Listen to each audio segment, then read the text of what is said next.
America up against some heavy oppression, especially in these last days. And when I use the term last days, many people might be thinking about the present administration. In their mind, they'd be like, oh, okay, because Trump is in office. That's the reason why these words are more relevant now. Now, if I say the troubles in these last days, they think I'm talking about just because of the last election. Ever since America has been created, those been the last days and the hell that we've been catching. All the tribes of Israel have been catching hell up under this beast. So don't just think it happened just because of Trump. So I kind of gave away the title just by saying that.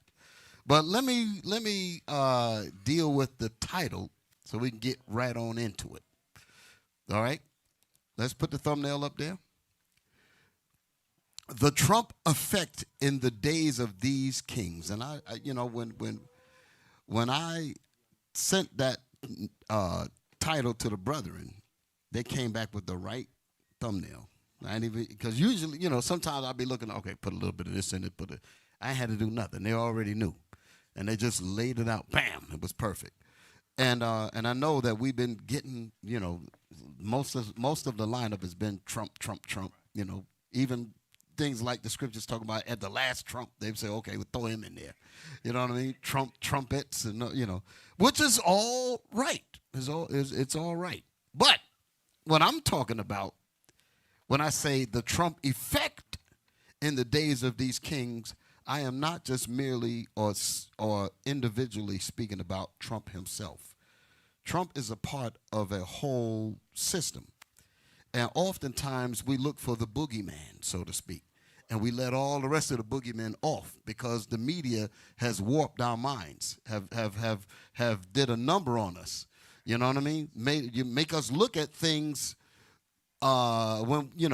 make us not look at things that are obvious, and then make us pay attention to things that are not so prevalent as what you thought was nothing. You understand?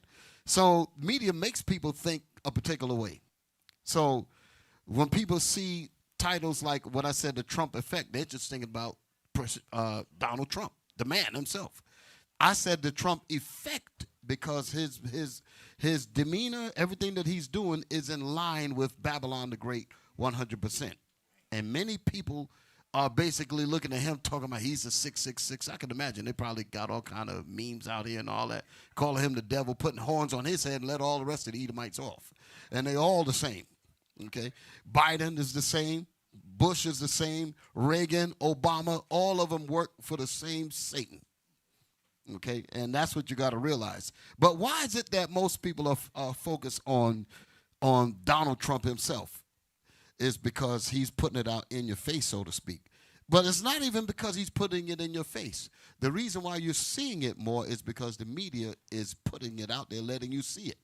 But more damage was done to us under these other presidents that don't even get in the airplay. Like a lot of the stuff that's going on now, I'll give you an example.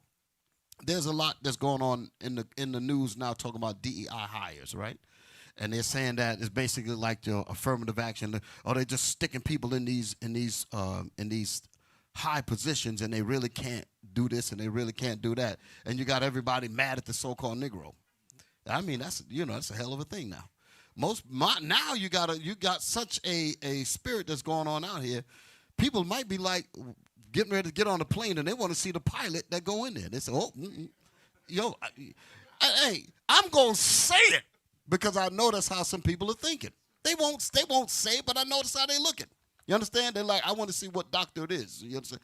Because they're putting it out there. What are you saying, damn fool? Like what? You didn't know? You don't know that that's how these people are thinking? Yo, man, say I'm about to jump. I ain't gonna do that. I'm gonna stay on course. I'm gonna stay on course.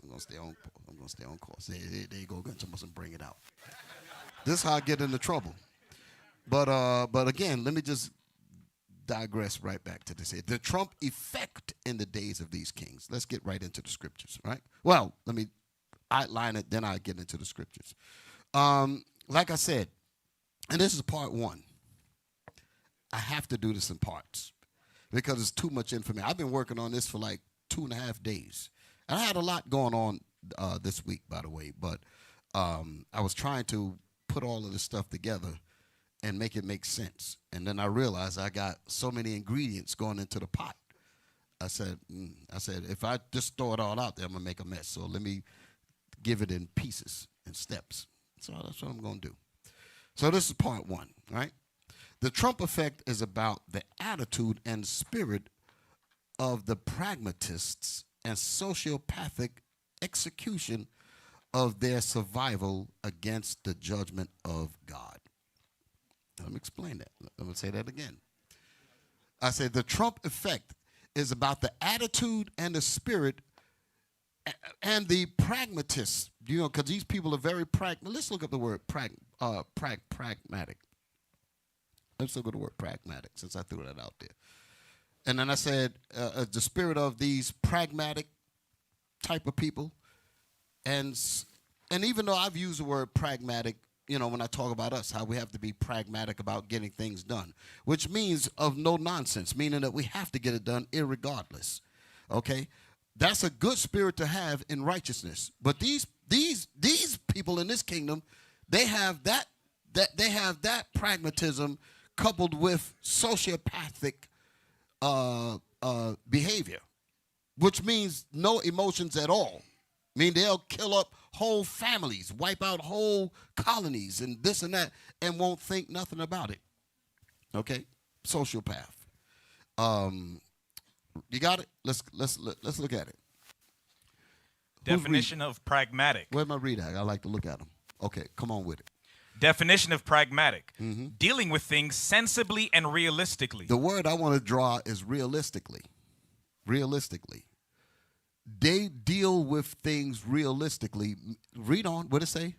In a way that is based on practical rather than theoretical considerations. They're not interested in theoretical considerations. Their actions are based on what is practical that's going to get us to where we want to be. So if I have to wipe out whole villages of people, the way that they want to go is to set it up. You understand? So they're not looking at the theoretical considerations, if you will, or the humanitarian considerations. I'm going to use those words. They're not looking at things like that. They're saying that it must be done irregardless. And that's the reason why I coupled it with a sociopath. Sociopaths are people, and I heard something recently where they said that, I'm trying to remember where I heard it. They said that the CIA recruits people with a sociopathic spirit, so to speak. I can't remember the word that they use. We were talking about it last night, but there was I saw that somewhere. But anyway, I'll make the point of telling you about sociopaths. Sociopathic people, they could commit murders, they can commit rape, they could do all kinds of evils. And normally, if you are a righteous person that don't have this sociopathic spirit, when you get questioned, your eyes start flickering. People could tell when you're lying. People could tell when you're bothered by it. People could tell that you're upset because something is wrong with what I just did yesterday. Sociopath can completely disassociate themselves from that at all, and they won't register. You won't pick up nothing. That's what I'm talking about. So they're pragmatic and they're sociopathic in their actions. So they don't have that spirit of feeling sorry and all of that. You understand? You come over here and you literally murder the inhabitants of the land, and then you actually going on. Yeah, I heard this. They actually going on reservations and got the brothers and the sisters running around trying to find papers that say that they're illegal to be here. I heard that. That's crazy. The land was stolen from them. First of all, you took the whole house. You told them that they have to live in the bathroom. Now you're coming in the bathroom and say, where are your papers at? And the sociopathic behavior is like, we don't give a damn because it's about our survival. That's how they think. That's the point of what I'm saying about pragmatic. Put that thing back up there again. It's based on practical. Practical meaning that these are the things that's going to be working for them. Let's look at these synonyms down here. It says similar. Matter of fact, realistic, sensible, down to earth. That's what they're saying. Hard-hearted, meaning that they are undeterred. Businesslike. These are things that they have to do that's business to them. Understand the point? It's to us, it ain't business like it's wicked as hell and such. But their point is we must do it because this is our survival. Y'all understand? Let me give you the reason why they are like this here. And you won't be just looking at Trump. You think about all of them this way. Give me the book of Obadiah. Obadiah. The verse, what is it, verse 18? Give me verse 1, then jump to 18. Because we might have some new brothers and sisters online. And while I'm at that, let me just say shalom to my brothers and sisters that's watching online. All praise to the Most High that you're here and you're able to join us in this Sabbath lecture, this Sabbath lesson, this Sabbath class. So all praise to the Most High. And let the Lord open your mind to receive this class. You got it? Who's reading? Who's got? Oh, so you're doing both. Okay. Obadiah 1:18. Come on. The book of Obadiah, chapter 1 and verse 18. Well, this was actually one chapter, so it's verse 18. Yes, sir. Come on. Obadiah, verse 18. And the house of Jacob shall be a fire. The house of Jacob is the 12 tribes of Israel. Shall be a fire. Go ahead. And the house of Joseph a flame. And the house of Joseph a flame. Well, Joseph represents the rest of Israel, so let me do it again. So you got Judah and Northern Kingdom, both kingdoms. And that's important to know, too. In these days here, with this Trump effect, like I said, it ain't just Trump. It's the effect of what's over this whole system. We should have been uniting the tribes. I'm talking about the two kingdoms.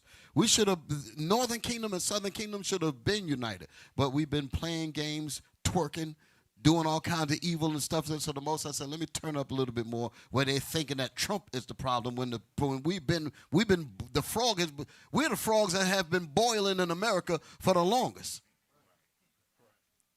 We don't even realize how hot the pan is because we've been slowly boiled into an oblivion where we can't even think.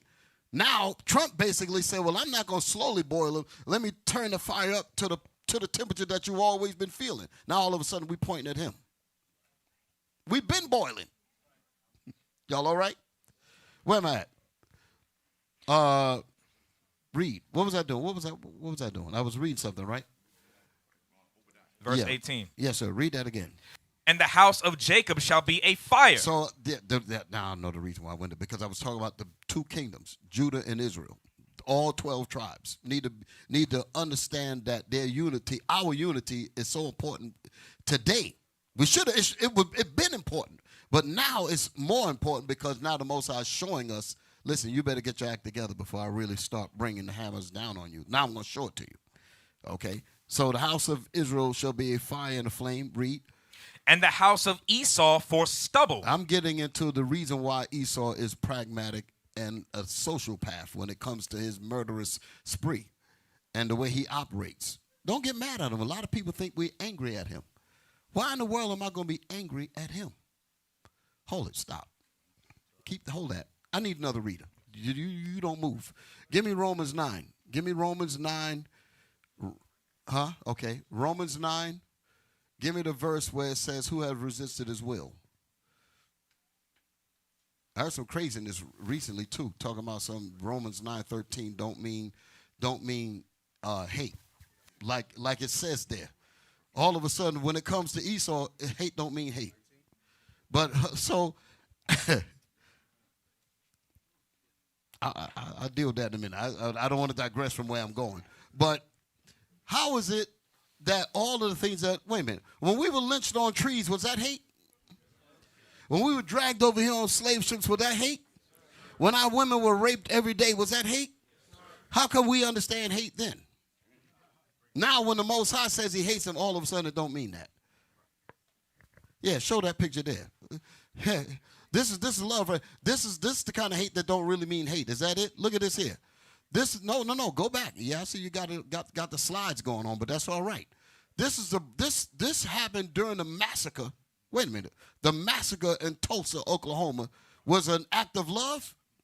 That was an act of hate, 100%. This little boy had to find his sister. That's his sister that he's holding. That's his sister that he's holding, and her head is missing. Think about the trauma of trying to identify your sister in all the destructive rubble. To try to say, well, she doesn't have a head where I can identify my sister.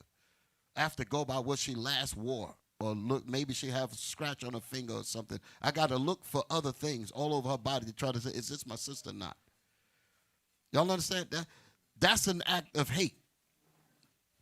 What's this dude named Ted Bundy? He was killing people and taking their heads off. And the reason why he was taking their heads off so you couldn't identify who he murdered. Stuff like that. Sociopath. That's how these people get down. Y'all all right? Where am I at? Okay. Romans. Yeah, Romans, yes. Read that. Romans chapter 9, verse 19. And now the reason why I'm reading it because I'm saying that I'm not upset with what God made. That's my point. God created him for a reason. This ain't hate speech. I know they want to eventually say that, but this is not hate speech. It's the truth. And yes, the truth is going to become illegal. Y'all understand that? You really have to understand that. How in the world, let me hold this Bible up. In God we trust, right? See this? After a while, this Bible is not going to fit within the gears of America. Meaning that here you have a country that's stolen. Here you have a country that dealt with slavery, never paid us back, never dealt with us right at all, on no level. Then here comes the Bible bringing forth justice, and they know that this Bible is going to bring forth a judgment because of their actions. Eventually, they're going to have to deem this illegal because this is going to be a constant reminder that they did wrong. And anybody that's speaking this is also going to become public enemy number one. Y'all all right? So as they bring their preachers in, their preachers that's prominent all over, they're not going to deal with this truth. They're not going to deal with this Bible the way it is written.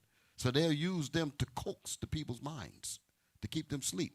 But if you tell the truth of this Bible, you're going to be marked as public enemy number one. They're going to call you a hate group, all the rest of it. Okay? So just keep those things in mind. Read that again. Romans chapter 9, verse 19. Thou wilt say then unto me, why doth he yet find fault? This is why I was saying I don't have a problem with Esau being Esau because the Most High made him that way. Don't let me forget, we're going back to Obadiah because I got to explain their pragmatism and their social, what they call it, social path. I can't get the word right. Social path. Yeah. There's a way to say it. And I can't. Somebody ain't got. Okay, but go ahead. That would say then unto something me, like that. Go ahead. why doth he yet find fault? Why does God why does God find, he said, why does he yet find fault? What would that mean? Because the Lord is still going to destroy him for what he did. But the Lord made him do it. He made him that way.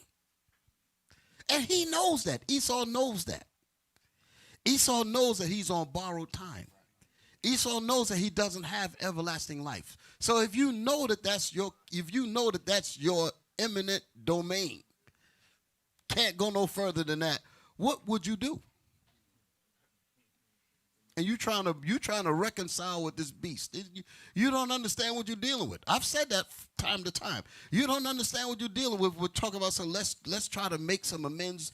You don't understand the mentality. He said, listen, you got the promise of everlasting life. As long as you don't listen to me. That's how Esau talk. Because if you listen to me, then I can cause you to die with me. But you have the chance to live forever with your God. I don't have that.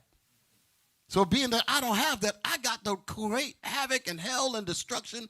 I got to live it up, do all the evil. I got to get it all out my bones now. And you have to understand that. And he said, and after the end of what the Lord made me do, he designed me to be evil, designed me to be Satan, designed me to be the wicked. And after I do all of this, the same God that created me is going to punish me and destroy me. So with him knowing that, what in the world are you trying to make some sense out of it for? Leave him alone. Leave that snake alone. Don't call it a pretty snake. Stay away from it. Then when it bites you, you know it was a snake. Read. Why doth he yet find fault? So here's our people. Lord, you made them the wicked. How in the world you gonna be mad at them? That's an argument. That was actually put in there for our simple people today. Talking about why does he find fault with who he created to have fault with? Go ahead.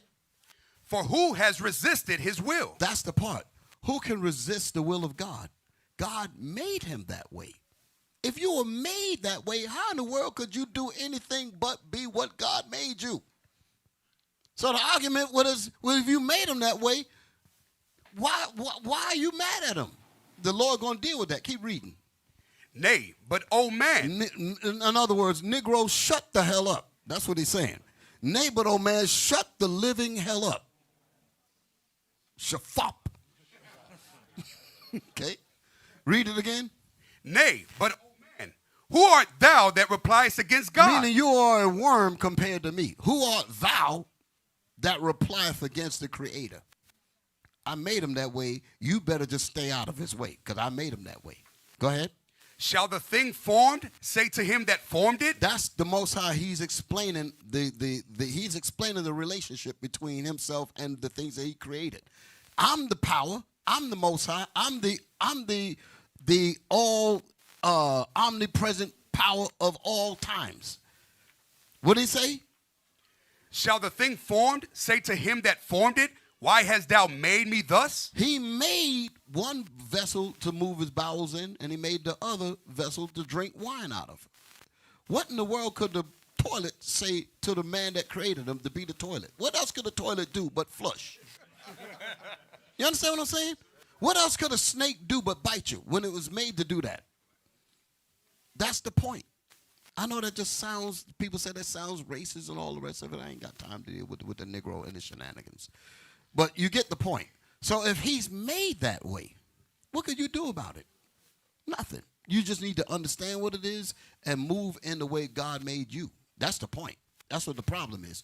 We're not doing what the Lord made us to be. Now go back to Obadiah. Did I get all my points out in there? Yes, sir. Okay, go back to Obadiah. Obadiah, verse 18. I'm still dealing with the Trump effect because I had to point that out because I'm not specifically dealing with Trump himself. I'm dealing with the effect of Trumpism, if you will, all throughout this government, all throughout the longevity or the shortgevity, I should say, because they ain't really been ruling that long in this country, but the span of this country here. Read. Obadiah, verse 18. And the house of Jacob shall be a fire, and the house of Joseph a flame, and the house of Esau for stubble. And the house of Esau for being burnt up. That's what God created them for. Go ahead. And they shall kindle in them. And they shall burn them up completely. The Israelites shall burn them up completely. Go ahead. And devour them. And devour them. Make sure they burnt up good. Go ahead. And there shall not be any remaining of the house of Esau, for the Lord hath spoken it. They know this. For there shall not be any remaining of the house of Esau, for the Lord God who created him to be destroyed have spoken it. What in the world could a Negro say in response to that? Nay, but oh man, shut the hell up. That's what you say. Nothing. Go back to pragmatic. Definition of pragmatic: dealing with things sensibly and realistically. So they are pragmatic in how they operate. They are pragmatic in how they had to come and destroy and set up and kill and murder. They are pragmatic with that. They said, because their thing is, if we don't do this, we will not survive. If God hates me, what do I have left? I have to do these things. And I have to trick you into thinking that I'm your friend. Because every step of progress for him is another, in his mind, is another minute of survival on the clock. His days are numbered. Your days are not. That's a huge difference. That's the reason why they will never love you. They will never love you. They understand that. Y'all all right? So now let me get back to the lesson. That was it on that, right? Yes, sir. Okay. All right. So I said that the trump effect in the days of these kings. And this is part one, like I said. The trump effect is about the attitude and spirit of the pragmatist, meaning these people, and the sociopathic mindset in their execution of their survival against the judgment of God to shut them down. So they're fighting against God. That's what the war of Armageddon is about. Talking about some God don't hate Esau. When the war at the end with the war of, let me do that. I just got to deal with these things. Give me Revelation 12. Give me verse 9 and 10. Give me the third verse in 9 and 10. Who's this talking about? Revelation chapter. And the question is, who's fighting God? So you mean to tell me God is fighting people he loves? Read. Revelation chapter 12 and verse 3. And there appeared another wonder in heaven, and behold, a great red dragon. A great red dragon. That's right. Show it on the board. Here's the great red dragon. The 7 heads. That's what it's talking about. The great red dragon. Read it. Having 7 heads. Here's the 7 heads. Greece, Rome, Spain, France, Germany, Russia, and Great Britain. Those are the 7. Then, because later on, I got it in my scriptures. We're going to go over this. We're going to talk about this in the 17th chapter. And then the 8th head represents America, which came out of the 7, and it shall be destroyed. So God got the whole thing laid out. They can't get out of it. They can't break that. All of these people that run this system, they know who they are. And the problem is that we're waking up to it, and the more of us that wake up to it is causing a problem, because the more we wake up, the faster their demise come.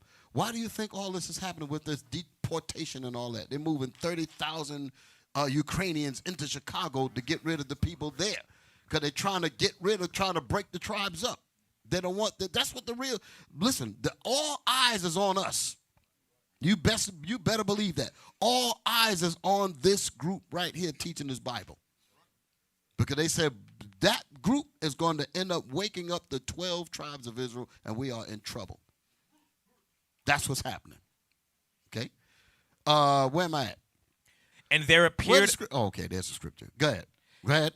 And there appeared another wonder in heaven. Come on. And behold, a great red dragon. A great red dragon. Go ahead. Having 7 heads. Meaning 7 kings among them.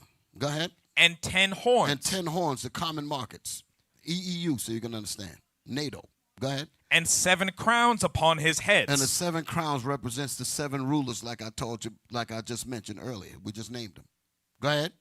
And his tail drew the 3rd part of the stars of heaven. Now jump down to verse 9. Verse 9. And the great dragon was cast out. And a great dragon, the same red dragon, was cast out of his rulership. That's where he's worried about that right now.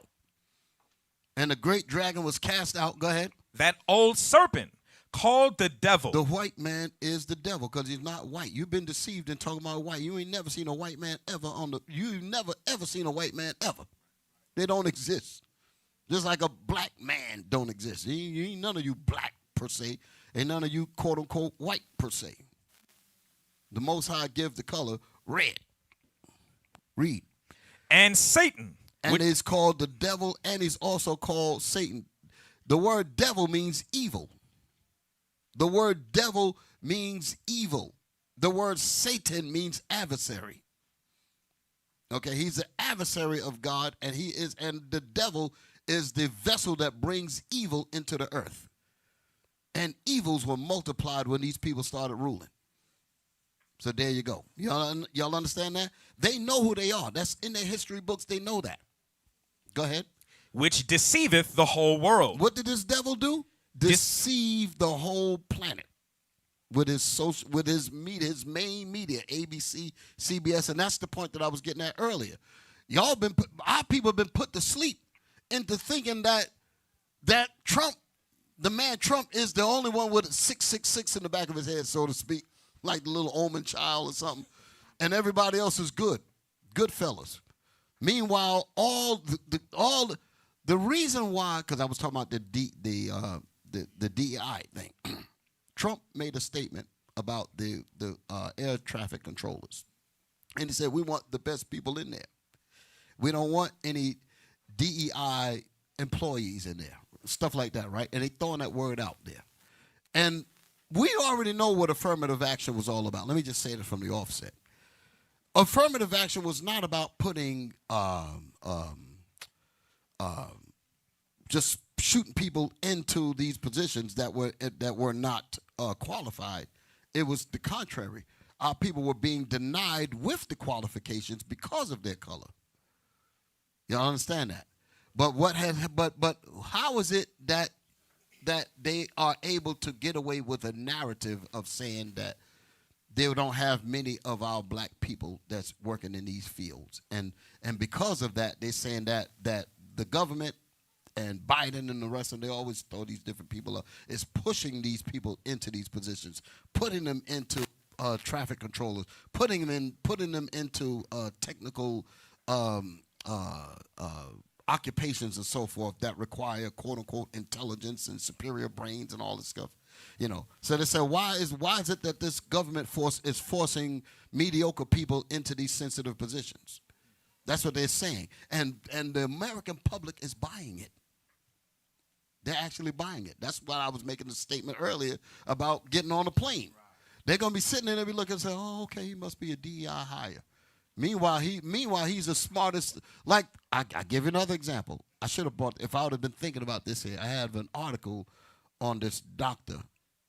His name is Black. I had it many years. He's a brain surgeon, one of the top surgeons on the planet. They had to fly this dude in from anywhere when they want the best. I'm gonna post it. Maybe I could do a post production or something to bring that information in. And he believes in God. That's what he says. He said what makes him a good brain surgeon is because he believes in God. He said there's no way in the world you could be a brain surgeon and dealing with these things, dealing with the mind and all that, and you don't believe in God. You see the creation of God when you deal with that. That's what he was saying. It's a wonderful article. I got to bring it in. Had it many years, like in the 80s or something, but I kept it. Y'all all right? All right, so where am I at? I didn't digress. So the DEI hire. The reason what's happening is that, like I said, everybody's pointing to Trump. Trump pointing to, DEI. Right? DEI, that's what they call it. Diversity, equity, and inclusion, that thing. So they got people thinking that, oh, you must be a DEI hire or an affirmative. That was what they were using, the interchange, an affirmative action hire, stuff like that. And everybody's pointing at Trump.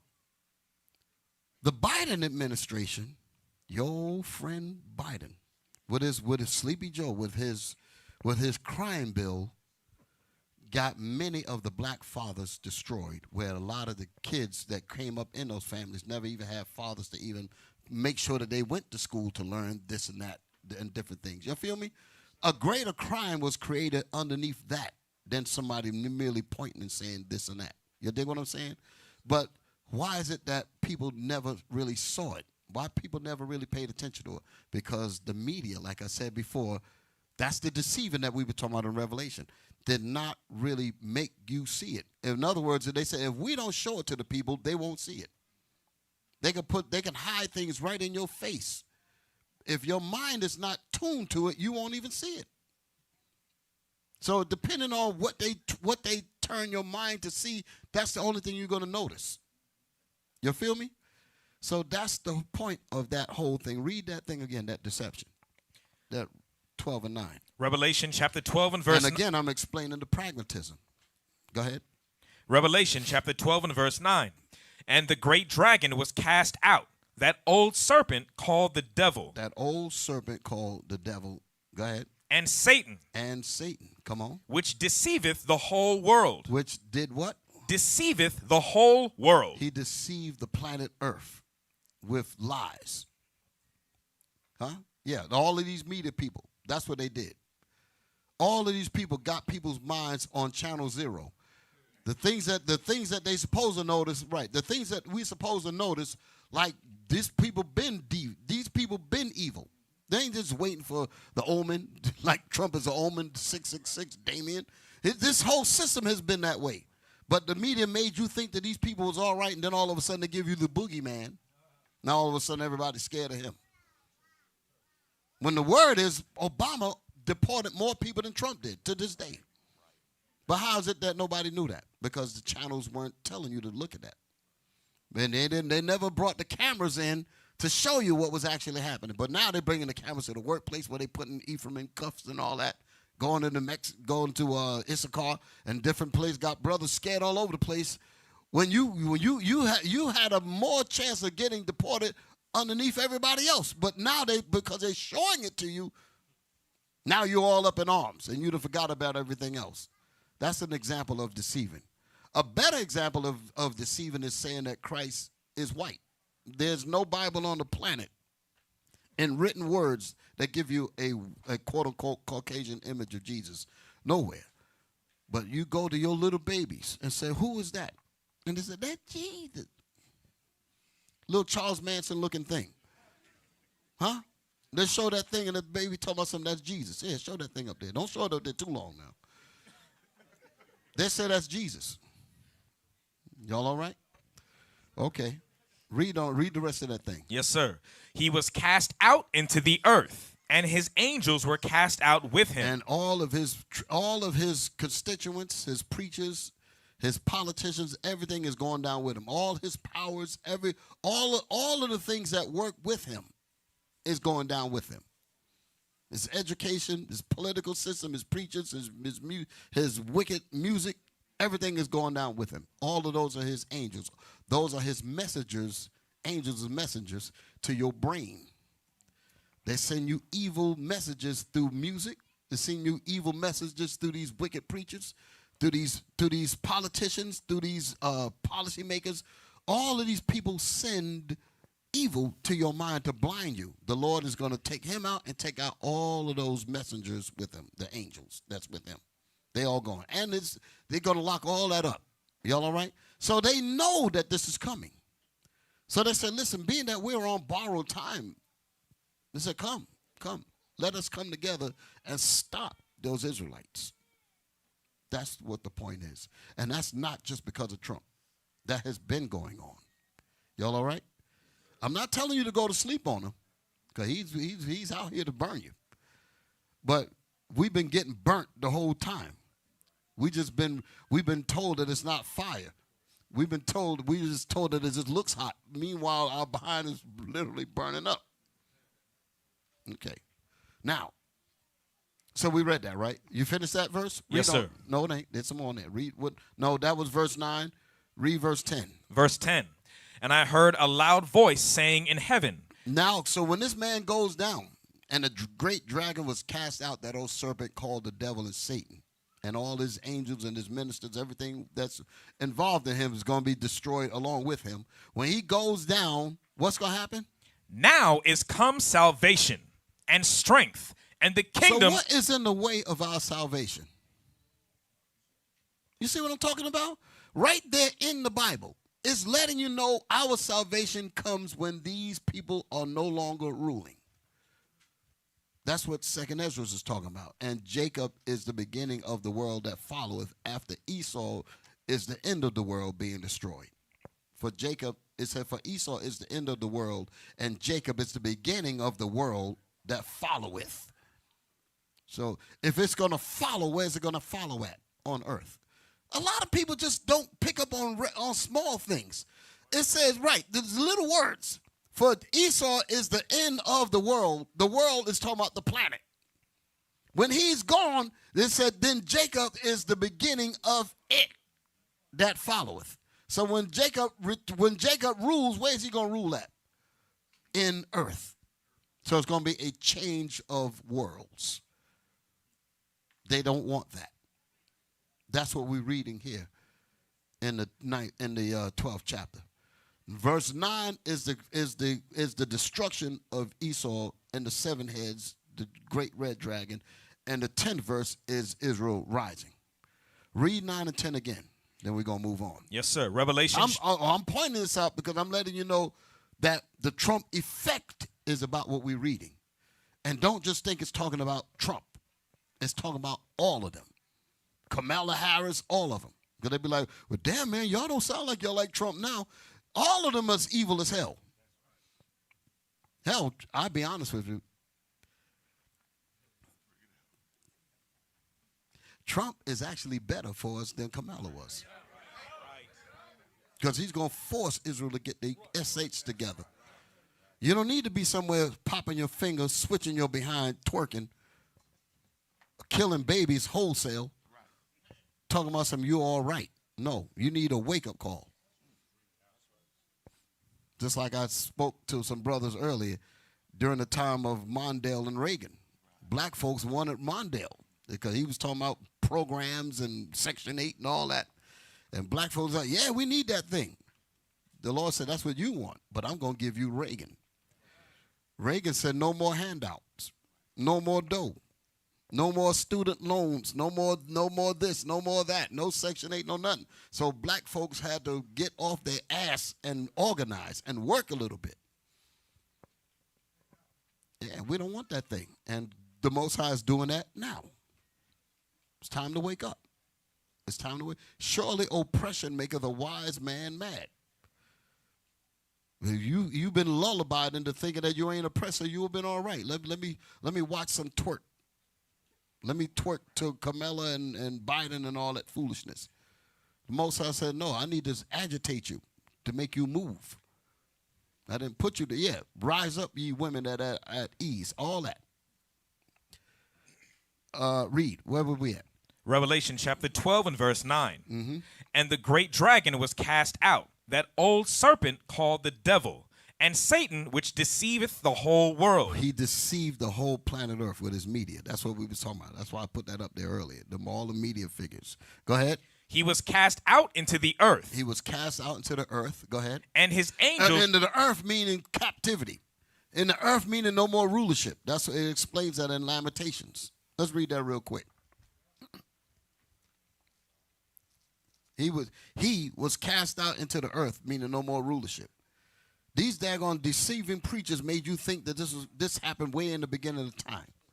Talking about some Satan was kicked out of heaven by God, and he went down there and deceived the angels and all that kind of stuff. That Christian BS, madness. You got it? Lamentation, what is it, 5 and 1? Lamentations chapter 5 and verse 1. Remember, O Lord, what is come upon us. Consider and behold our reproach. Our inheritance is turned to strangers. Our inheritance is given to strangers. Go ahead. Our houses to aliens. Wait a minute. What, aliens? What in the world you mean coming on my land and asking me for papers? And you're the damn alien. Yeah. You coming, you asking me for papers, and I'm in my own land. That's why I said I never could understand that thing. I could never understand their meaning of justice. I'm telling you, I can't do it. I couldn't. In clear conscience, I just can't be a part of that thing. I don't understand it. You asking me for papers. We got to see your papers. I'm like, but I'm home. What the hell are you doing here? You need to be in jail. Yeah. Asking me for, but that's that pragmatic, sociopathic mindset. You know when they give sociopaths, what they call it, the polygraph tests, they flatline. They don't, no emotions register on it at all, regardless of what you throw at them, because they know how to detach themselves from the blood that's still in their fingernails. They said, this ain't blood, this was cherry pie that I was eating. And look at you with a straight face. Sociopath. That's how these people are. And they have to be that way. God made them that way. They got to be that way in order for them to be able to hold down the planet. With all these people angry as hell. Huh? Oh, here it is. Here it is. What are we talking? Show it up there. Lord have mercy. CIA operative reveals mental disorder agency actively seeks to hire because it makes for better spies. Okay? Mental disorder. They ain't really telling you what it is. Does it go in? Does it say so in the article? Does it use the word sociopath? Bring it out. John Kiriakou, who had a 14-year career as a CIA officer, said the agency actively seeks to hire people who have sociopathic tendencies, Damn. but avoids individuals with a full-blown disorder. A sociopath is someone who lacks empathy, disregards the feelings of others, and may manipulate or harm people without remorse. That's exactly what Americans did to the natives. No remorse, pragmatic, sociopathic spirits. Damn. So it's actually, read it. Go ahead. Damn, I didn't even know that was. Read that thing. Often for their own personal gain. For their own personal gain and stealing their land. Go ahead. Sociopaths are impossible to control, said Kyriakou. Some of you trying to marry them. Huh? Trying to civilize them. You don't understand the nature of this beast. You don't get it. Then when it bites you,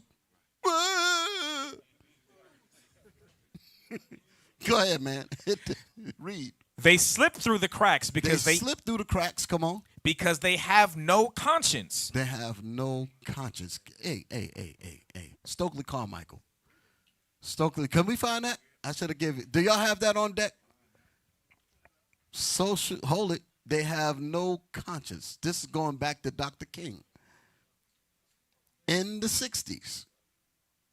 Just bear with me now. It was I don't know if it's online. Do y'all don't have it like in a folder or something? I don't even know if you find it. Somebody, all right, hold on. It was the Black Power mixtape. That's where it was from. I remember seeing it in that film, the Black Power mixtape. There it is right there. Boom. Top one. Hit it. The 134. Wham. Sociopath. Hit me. Hold it. I don't hear no sound. Listen now. I guess we could start with 1956 for our generation. This was the beginning of the rise of Dr. Martin Luther King. Who had plenty conscience. Dr. Martin Luther King had plenty conscience. Even tried to care for white folks. Go ahead. King decided that in Montgomery, Alabama, black people had to pay the same prices on the buses as did white people, but we had to sit in the back. Now, wait a minute now. Hold it. Black people had to pay the same prices to ride the bus, but we had to sit in the back. Let's add up some things. Why in the world are we in a country being treated like SHIT? Nobody even thought about that. First of all, you're humiliated just when you walking down the street, they calling you nigga, they throwing stuff at you, kicking you in the behind, throwing watermelon at you, and then at the same time, you got to pay the same price to get on a bus to sit in the back. And there's no empathy at all. Why? Because their motto was, we can't get involved in their feelings because we need them as our slaves. I got to say it that way. That's that thinking. We need them. We can't get involved with them. Don't marry. That's how they think. Do not marry them. That's what they tell their own about us. They say you are not to get with them like that because they are our footstool for us to rule. They are our fuel for us to be. That's their conversation. You thinking you sitting on an equal footing with them, and they got it written in their own constitutions that it ain't about that. When you read that Dred Scott decision thing, okay? Play on in this thing, man. Could only sit in the back if every available seat was taken by a white person. If a white person was standing, a black person could not sit. So hold it. Even if you was in the back of the bus sitting and a white man was standing, you have to give that seat up. Imagine what that does to you over generations, over years and years of constantly, by law, being made to denigrate yourself and give privilege to them, knowing that you were thoroughly robbed, knowing that your ancestors were destroyed, knowing that you've been that no real justice is coming. 4 girls bombed in a church. Emmett Till had just got murdered just before this incident here. Tied to a fan and thrown into the Tallahatchie River. And a mother had to go and identify a torn up body and they wanted her to have a closed casket. She said, no, the world needs to see what you bastards did. And it took courage for her to do that. It's the same credit, it's the same point that I give to Tiffany Carter, who was the mother of Rasheem Carter, who was murdered recently. And bones were found that they have to later put together and say, oh, this was my son. And every new part of the body that they find, it reopens her wounds. And still no justice. Come on. So Dr. King and his associates got together and said, this is inhuman. We will boycott your bus. So wait a minute. Dr. King said, listen, all of this evil that's happening, this is inhuman. He's trying to Dr. King is trying to stand up for himself in the face of overwhelming tyranny and evil and racism and you name it. He said, this is not right. So what did he do? Go ahead. I understand what a boycott is. He simply boycotted it. He's making a point about how harmless the boycott situation is, because it's not violent. It's not about attacking anybody. We're just basically saying we're not going to ride your buses and spend our money. Nothing of the how in the world are you breaking the law by saying, okay, I choose not to eat in your restaurants? Go ahead, play it. A boycott is a passive act. It's a passive, hold it, a passive act. There's no aggression in it. There's no antagonism, nothing at all. It's passive. I simply choose to not ride your buses. Go ahead. Most passive political act that anyone can commit, a boycott. Because what the boycott was doing was simply saying, we will not ride your buses. No sort of antagonism. He was not even verbally violent. He was peaceful. Dr. King's policy was that nonviolence would achieve the gains for black people in the United States. His major assumption was that if you are nonviolent, if you suffer, your opponent will see your suffering and will be moved to change his heart. Not when you're dealing, not when you're dealing with a sociopath. That's the point that he's bringing up. He's saying that the fact that you're allowing them to beat you up, sick dogs on you, pee on you, do whatever they want to do, you would just lay there and let them whip the hell out of you. And you would just say, well, hopefully he'll stop beating me because he'll feel sorry for me. You ain't dealing with that kind of beast. You don't understand the motive behind them doing that. That's what he's bringing out. Some of y'all looking at me like, Bishop, he done went off the deep end. I'm telling you, some of them might play nice, but at the end of things, let me do it a different way. I be picking up spirits. I do. Some of y'all might be thinking, well, he can't mean all of them. Which one of them is saying, since we enslaved you, enslave us? Where the liberalness at? Where's the group of them that's saying, since we stole your land, here's your land back? Where's that at? Ain't not a damn one of them say. They'll get in your groups and be with you, rah, rah, rah. But in the reality, they're just getting in there to steer it to put you back to sleep. They ain't trying to give this up at all. You better recognize that. You better recognize that. Yes, sir. Yeah, as a matter of fact, just the other day on one of, I think it was MSNBC or whatever the case may be, they were talking about our black struggle and what we did and how we progressed and the evils that Esau put upon us. The white man that lived through that time, he sat up on the panel and says, well, when I look at the history books, I don't read that in there. Wow. Prove to me that happened, because I don't see it. Completely wipe that history off the face of the planet, except when we bring it out in this Bible. All right? And you got to understand the relationship that Esau has to you. When he's sitting in the room with you, in his mind, he's looking at you like you're not his equal. like you're below him. I don't even owe you the dignity of the respect of even making things make sense. He said, my ancestors taught me to make sure that you stay beneath me. So to them to disrespect us is normal to them. And you trying to muster up some conscience in them, and it ain't there. Because they weren't brought that way. The educational system don't teach them that. I'm going too far.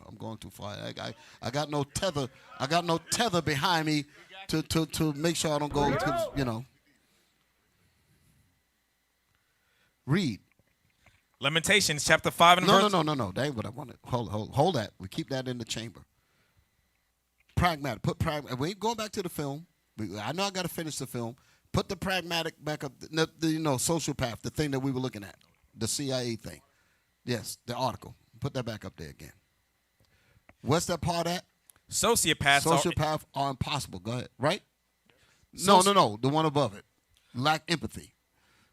A sociopath is someone who lacks empathy, disregards the feelings of others. Disregards the feelings of others. Hold it. The feelings of others would be we dragged these people over here on the slave ships. We destroyed their fathers. We raped their mothers. We castrated their men. And we treated them less than garbage. We never educated them so that they can't get certain kinds of jobs. All of that. And if something comes along and try to give you some push to get it, they call you DEI. They call you affirmative action. All of that stuff, knowing damn well that we've been thoroughly robbed. And they know that they robbed us, and then they still treat us like SHIT. And you're trying to figure out why. Read that again. What does it say, sociopath? A sociopath is someone who lacks empathy, disregards the feelings of others, and may manipulate or harm people without remorse. The Negro has been totally manipulated and harmed without remorse. We don't give a damn. So what? You heard Biden? It doesn't matter that they came out of deprived homes. Talking about your sons. It doesn't matter that they came that they didn't have a two-parent household. Right now, we're dealing with predators, and they need to be locked up and taken away. That's what he said. A damn senator. Hillary Clinton said it too. She called them super predators. And y'all looking at Trump. Jesus Christ. Huh? You've been getting it. Read. Often for their own personal gain. Their own personal gain was to take the land, take the oil, take the resources, take the women, take everything. Leave them with nothing. That's what they did during the time of the boycott. We just said, we didn't take anything from them. We just said, we ain't going to give you our money. You can still keep your money. You can still ride your own buses. You treat us like SHIT, so let us have some dignity and go build for ourselves. They said, no, you're not allowed to do that because we need you to be our niggas. That's what they're saying. Read. Sociopaths are impossible to control, said Kiriakou. They like that. Remember, these people are being recruited. They like those people that are not influenced by feelings. That's what they're saying. You got to read between the lines. What did it say? We read that statement again? Sociopaths are impossible to control. They cannot be controlled by a nice woman, a black woman that's talking about something. Let me just love you. She can't. He said, okay, you can love me. Let me use your body, use your this, use your that, and I'm still gonna murder your parents and eat steak over your dripping over your corpse. Read that again. Sociopaths are impossible to control, Go ahead. said Kiriakou. Come on. They slip through the cracks because they have no conscience. In other words, we like that. That's what the recruiter said. We like that. Go ahead. And they pass the polygraph very easily because they don't feel guilty. They pass that's the point there. They flatline it. They flatline it. That's what it's talking about. Sociopaths flatline the polygraph. You can't tell what they're going. And they talk about some inconclusive. No, it's not so much that it's inconclusive. This doesn't register anything, no emotions at all. That's a sociopath. They know how to disassociate themselves from murder, rape, robbery, all the rest of it. All of the things that these conquistadors did, they know how to disassociate themselves from it. Sociopathic, pragmatic attitude. That ain't just Trump. That's this whole system. Read. Someone who has some of these qualities tend to rise to the highest levels of the CIA. There you go right there. There you go right there. You can't beat that. Oops, upside your head. Sociopath. That's what you're dealing with. Y'all all right? No, y'all ain't all right. Go back to the video. So Dr. King was dealing with these kinds of people and trying to let them beat you up and all of that. That's what the brother's saying. Come on. Opponent will see your suffering and will be moved to change his heart. That's very good. He only made one fallacious assumption. In order for nonviolence to work, your opponent must have a conscience. The United States has none. There you go. He didn't say Trump didn't have any. He said the United States has none.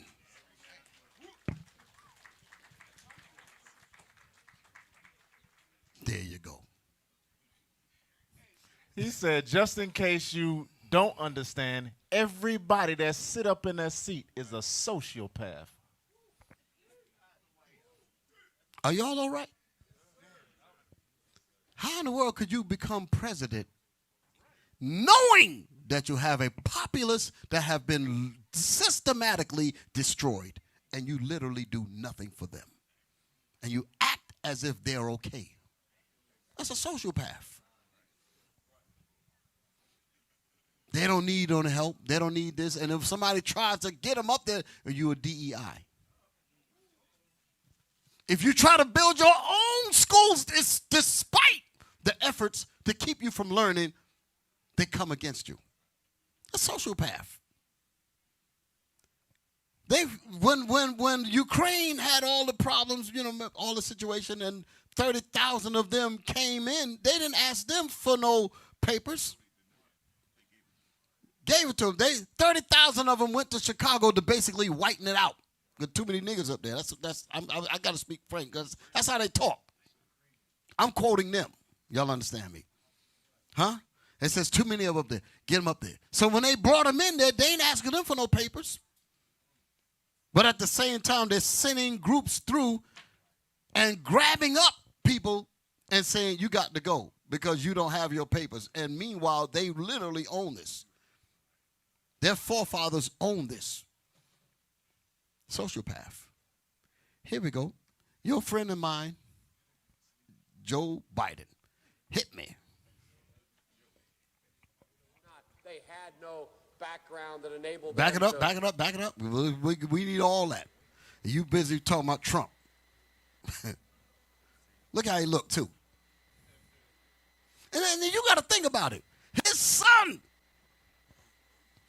Cocaine in the White House. We don't give a damn. Guns, illegally get the guns and all that. And put it in the damn garbage. And I think the moms or the wife had to go get it. What if when they, quote unquote, dispose of that firearm in a trash can, that T found it and went and committed some crime? T would be going to jail. Under the jail. But then they said when they traced the information on the gun, they found out a person that bought it was not even supposed to even have they're supposed to look for him. They're supposed to trace where the gun came from. Biden, he ain't got no license to buy this damn thing. He ain't supposed to be such and such. They just wiped all that out. Pardoned every damn, pardoned bank crooks and pardoned all that, pardoned all of that. In your face, in our face. You ain't pardoning us. We didn't ask to be here. You calling us a criminal, running around doing this here. You dragged us here and turned us into Frankenstein, then you blamed us. The hell is this? This is media has blinded us to these kinds of things. That's that great red dragon that I was talking about earlier that deceived us, that caused us to not see things like this here. I'm about to bring out some more scriptures. Believe me, they're coming. Hit the button. Let's get Joe deprived as a Biden. youth. Let's It doesn't hold it. matter. Back it up. Hold it. You got to hear all this stuff here. Come on. My mother, your parents. It doesn't matter whether or not He's they were talking about his deprived. mercy. There was more to this. He said, my mother, your parents. He's speaking to his own Edomites. He ain't even no dog was. He's saying it straight out. He said, listen, my precious white people, your precious white people, we got a problem with these nookers. That's what he's saying. He said, it doesn't matter how they got to be terrorists in the damn neighborhood. That's what they call us. Wolf pack. They call us minister society. They got videos, movies on us. All of these things that they say about us. He's saying that to his people. Play it again. Back to the streets. It doesn't matter whether or not the person that is accosting your son or daughter or my son or daughter, my wife, your husband, my mother, your parents. It doesn't matter whether or not they were deprived as a youth. It doesn't matter or not whether or not they had no background that enabled them to have. Do y'all recognize that y'all listen to a sociopath? It doesn't matter if their mothers were raped. It doesn't matter if their fathers were destroyed and the product that came from them. We don't care about how they got that way. We have no empathy for that. Only thing we care about now is that you must die because you're messing with us. You're interfering with our objectives. Pragmatic sociopath. Senator. Damn president. Didn't give a damn about none of us. Hit it. Become socialized into the fabric of society. It doesn't matter whether or not they're the victims of society. The end result What is society? It doesn't matter if we are the victims of the society that they created. We had to boycott. We had to do all kind of things just to survive, and those things warped our minds. The trauma that came from that. They said, yes, we created a hell for you, and because the hell made you traumatized, and you're acting out of your trauma, we don't care about that. We got to punish you because you're acting out of what we made you do.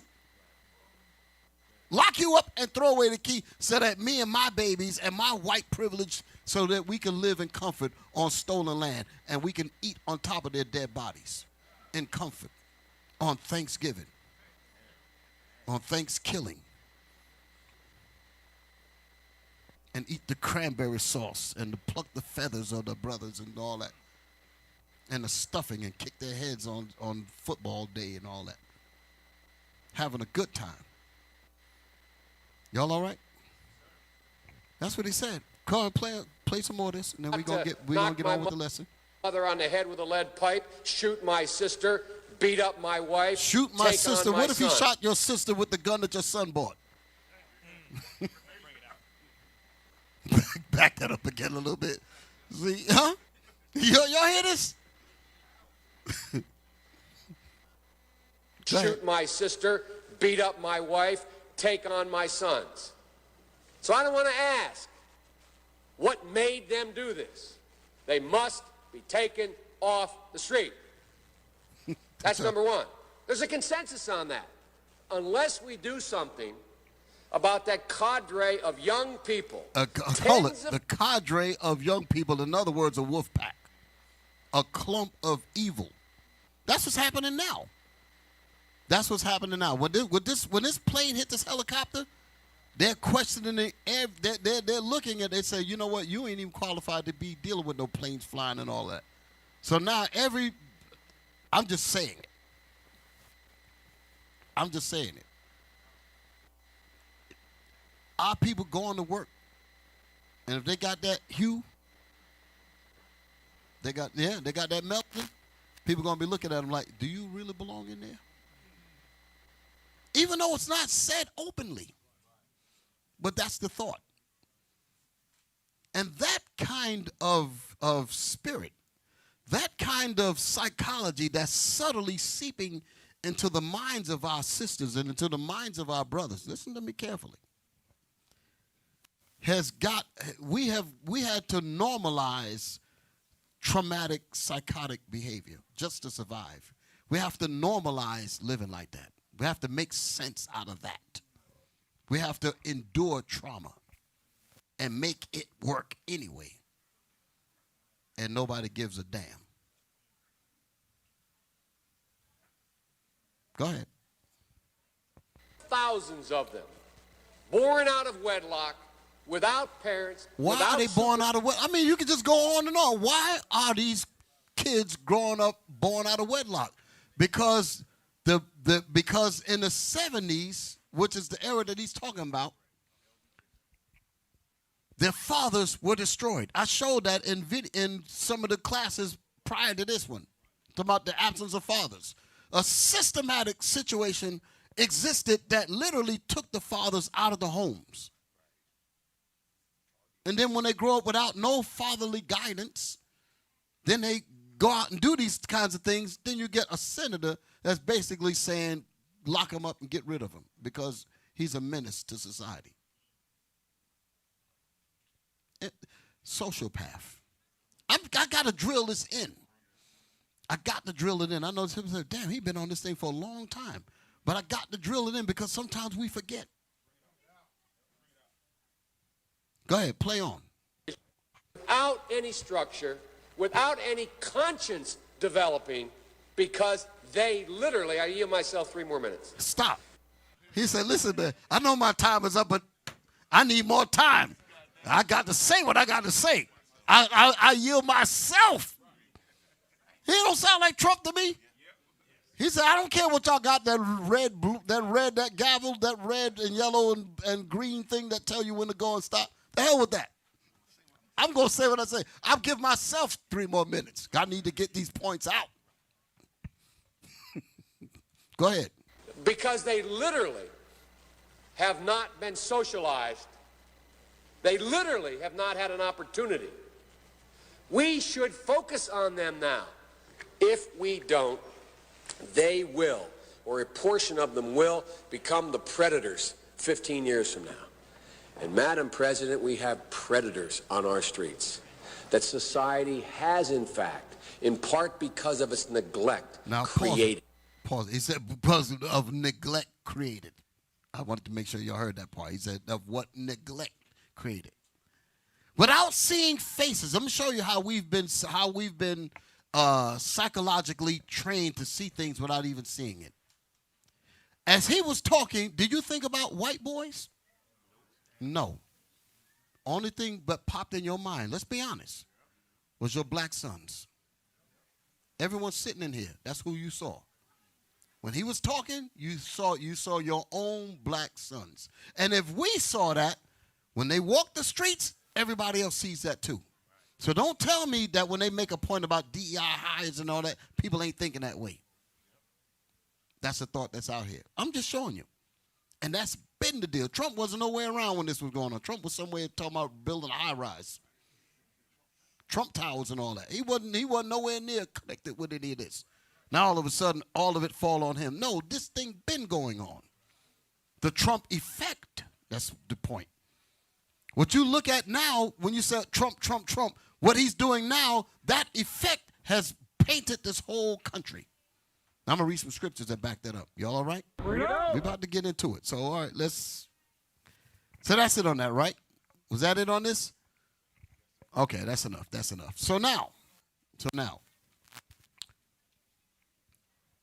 I wanted to make the point that, because I actually had this as a subtitle, and I said that the Trump effect in the days of these kings, and this is part 1, right, of this lecture, this class. And I made the point, again, of saying that the Trump effect is about the attitude and the spirit and the arrogancy and the pragmatic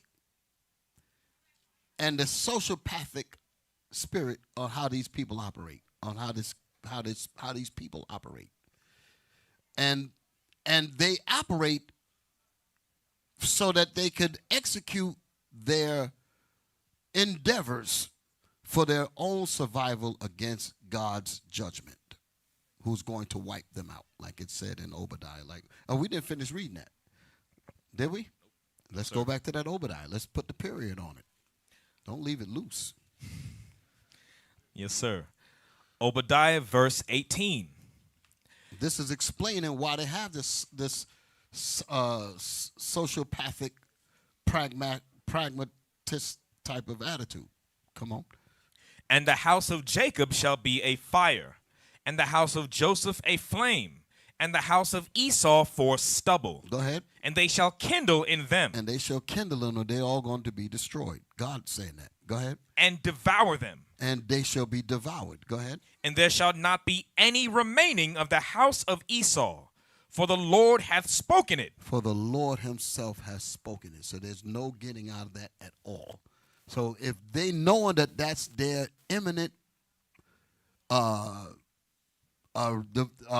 demise, what are they going to do? They're going to fight back. They're not going to have any empathy.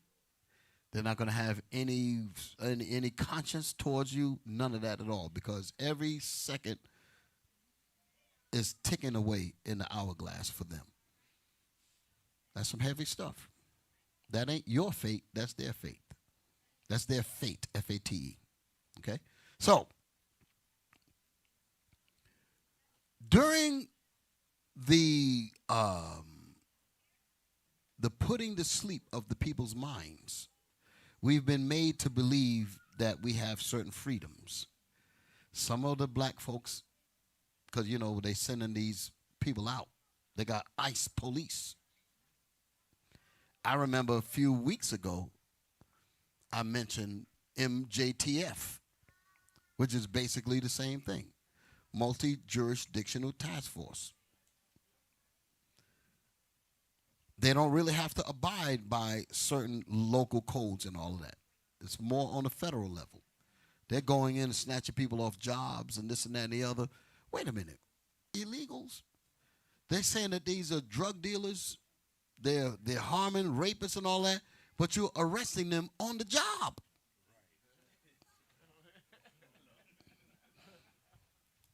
Did I miss something?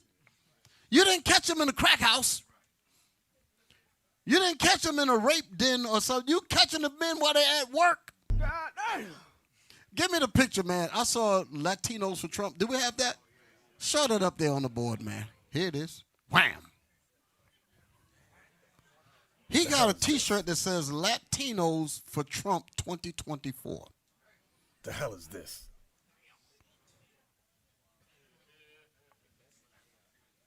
And he's got a helmet on. He's working. Huh? And they arrested him because he, quote unquote, don't have papers. But yet, 30,000 Ukrainians, where are their papers at? You had the airplane that was coming in. Remember all that skirmish when they went and pulled the military out? And you had people hanging on the damn wheels trying to get on the plane, and they brought all of them here. And where are their papers at? Bring it out. Why ain't nobody looking for them? I'm here to tell you. Can we show a strip, the Gaza Strip, when they bombed it? Let me show you what's happening. There's a video clip that we run sometimes in the programs. You know what I'm talking about? When it just shows all that destruction. Yeah. Show that up there for a second.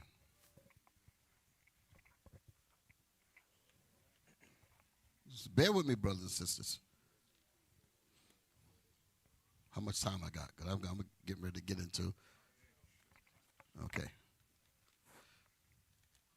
I just got to bring these realities out here because information is what you need. The right kind of information. Here it is. Hit the button. Look at this. Now, what y'all looking at is where people used to live. The quote-unquote Palestinians. They used to live there. all that got bombed out, all destroyed. And you're looking at that. And they talk about rebuilding it. But they even, I've heard some talk say they're going to let some of them come back while at the same time they're giving Israel thousands upon thousands of bombs. So when they bring them back, they can kill them again. So the point is they don't really want the people there. Now I'm talking about overseas, right? The same damn thing is happening here. They're literally rounding up and getting rid of us. Many of our people, that's the video I was looking for. Rounding up, getting rid of them, and want to replace them with these Ukrainians and these different people that's coming over. You dig it? So don't think it's all overseas. This is happening now. But the thing is, this has been going on. Everybody's in shock now because he's just showing it. In other words, it was in the New York Times, which nobody been reading. Now they put it in coloring books, and all of a sudden everybody's seeing it now. Because it's in our face now. But they've been dealing with this thing, just nobody been reading it. You understand what I'm saying? These things have been happening. But now that they put it on regular swing your butt TV where you can see it, now all of a sudden everybody's upset. But they've been playing these kinds of things going on, but we were not on that channel because our mind is in the frolic and foolishness. Not even realize that so much evil has been done to us, but we were like frogs boiling and slowly boiling in a pot. And we think we're all right. Now Trump said, no, let me turn the fire all the way up. Now all of a sudden we mad. All right. So I said, going back to my point, I want to look up another word also. When I was making a point about the Trump effect and the pragmatism and the sociopathic behavior against this truth, that's what we're dealing with. And we've been given the illusion of freedom. They gave you YouTube. I had a whole lot of stuff that I wanted to bring up, but I ain't got time to really go into it. But I'm going to mention these things because some people still believe that there is a such thing as freedom in this oppressive country. Here's a country that was stolen. The original people that own this are on quote-unquote reservations. What are they being reserved for? Nobody even asked that question. Reservations. What the hell is that? And then when they said, well, being that we ain't got nowhere else to do, let's go and see if they got papers. And if they ain't got papers, we got to get rid of them and just take over the whole thing anyway. So we think that we have certain freedoms. So they give you, quote, unquote, freedom of speech, even though they said we 3/5 of a human. Even to the other tribes that think that they don't fit within that. And the Dred Scott, can we pull that up? I just need it for just a second. Look up the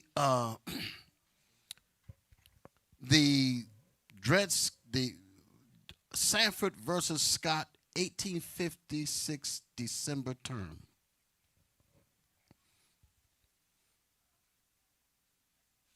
Just bear with me. Don't let, because I'm all over the place, but because I'm gonna get to.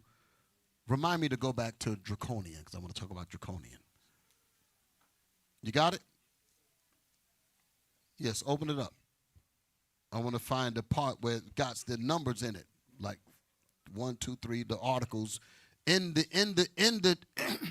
is an actual court case where there was an argument or a court case involving Sanford versus Scott. Scott was the slave. Dred was the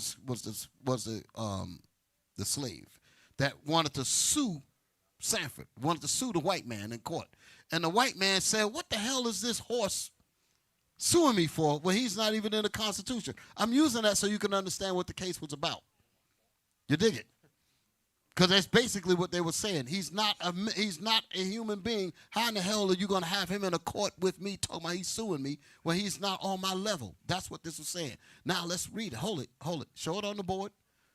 December term, 1856, Dred Scott versus John F.A. Sanford.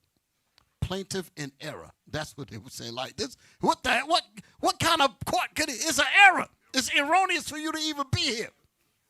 Plaintiff in error. The plaintiff. upon writ of error. Look at it. Look at the top of it. Now read point 4. Point 4, a free Negro of the African race whose ancestors were brought to this country. Now I'm reading this because I'm going to deal with Northern California. I'm going to deal with all the tribes. That's why I'm saying this. Like I said, don't let me forget why I'm bringing this up. A free Negro of the African race whose ancestors were brought to this country and sold as slaves is not a citizen. Within the meaning of the Constitution of the United States. Roll up. Trump knows this. All the American politicians, what the hell you mean you got to have civil rights and a voting rights when you're supposed to be a citizen? Move it up. When the Constitution, I'm reading it. When the Constitution, I'm part 5. When the Constitution was adopted, what was that? 1776? Yes. When it was adopted, right. Well, so when it was adopted, 1776, they, meaning the so-called Negroes, and they said a free Negro. Just letting you know that he ain't free. They're telling you he's free, but he ain't free. He said when the Constitution was adopted, they were not regarded in any of the states as members of the community which constituted the state. And they were not numbered among its people, wait a minute, and they were not numbered among its white citizens, among its Joe Biden and my son and your grandmama. That's the way he was talking in the Senate. These predators, that's what he's saying. He said they were not numbered among its people or citizens. Consequently, meaning because of that, the special rights and immunities that's guaranteed to the quote-unquote real citizens do not apply to you Negroes. It's here. This hurts. I know it hurts. I get it. He said he was in error, so he had to explain this in court. There, he said, and not being citizens within the meaning of the Constitution. The Constitution. They are not entitled to sue in that character in a court of the United States, and the circuit court has not jurisdiction in such a suit. Here's the part now. Look at 6. Read. Come on. Lift it. Right there. The only 2 clauses in the Constitution which points to this race, meaning us. Where's it at? 6. Treat them as persons whom it was morally lawful to deal in as articles of property and to hold as slaves. What does that mean? That means when they're sitting with you, they're not looking at you like you're a citizen. They have, this backs up their mentality. This backs up, they say, I'm not only coming from what my father taught me about you, what my mother taught me about you, but the paperwork backs up my prejudice. The only 2 clauses in the Constitution which points to this race, treat them as persons whom it is morally lawful. Look at those words. It is morally lawful, meaning you don't have to feel upset about treating us like we're articles of property. You got to look at these words. He said it is morally lawful to deal with us like we're property. It's morally lawful for them to do that. Articles of property and to hold as slaves. So it's saying the only time you read about black folk in the Constitution is 1 property or 2 slaves. Exactly. That's the reason why the 13th Amendment is written the way it's written. There's a setup from the beginning. You deprive us of all kinds of opportunities to do for ourselves. We end up like Biden says. He said, we don't care if they didn't have this. We don't care if they didn't have that. When they mess up, put them in jail and use them as slaves. The 13th Amendment. Involuntary servitude is slavery. Wake the hell up. You say, well, that's just on paper. But you're living it. I remember the white man read this on the street. Bishop knows about this. Rocky Stone came up and read it, the white man. He read it. And the brother that was speaking, they said, they ain't listening. He turned to the white man that was reading it. He said, they not listening to you. The white man looked at it and said, well, if they ain't listening, they're living it, baby. That's what he said. He said, if y'all ain't listening, y'all are living it. Read. The only two clauses in the Constitution which point to this race treat them as persons whom it was morally lawful to deal in. Trump didn't write this. That's the point, the Trump effect. Don't just look at him. This has been in the damn thing. Come on. Deal in as articles of property and to hold as slaves. Read. Since the adoption of the Constitution of the United States, no state can by any subsequent law make a foreigner or any other description of persons citizens of the United States. That's Ephraim, that's Manasseh, that's all the tribes. I told you yours in there. Let's read that again. Since the adoption of the Constitution of the United States, no state... What was the adoption? 1776. Since then, it said no state can by any subsequent law, meaning any law that came after that, can make a foreigner or any other description of persons a citizen of the United States. So they can decide to give that citizenship to the Ukrainians. But to you that own this, they came here and took it and said, you're not even a citizen, and the whole house is sitting on your plot, on your land. That's some evil there. That's some sociopathic tendencies. What it say?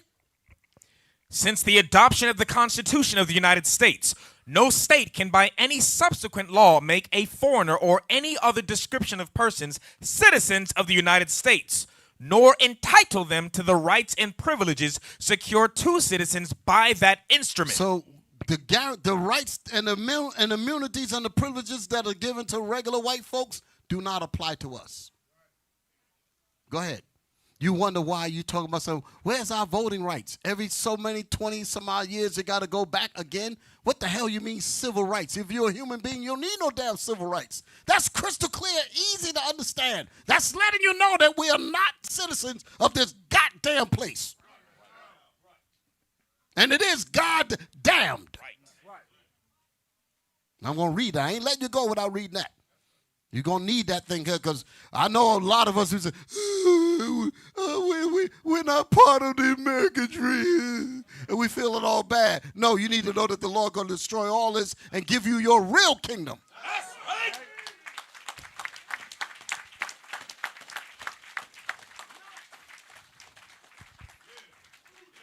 Read.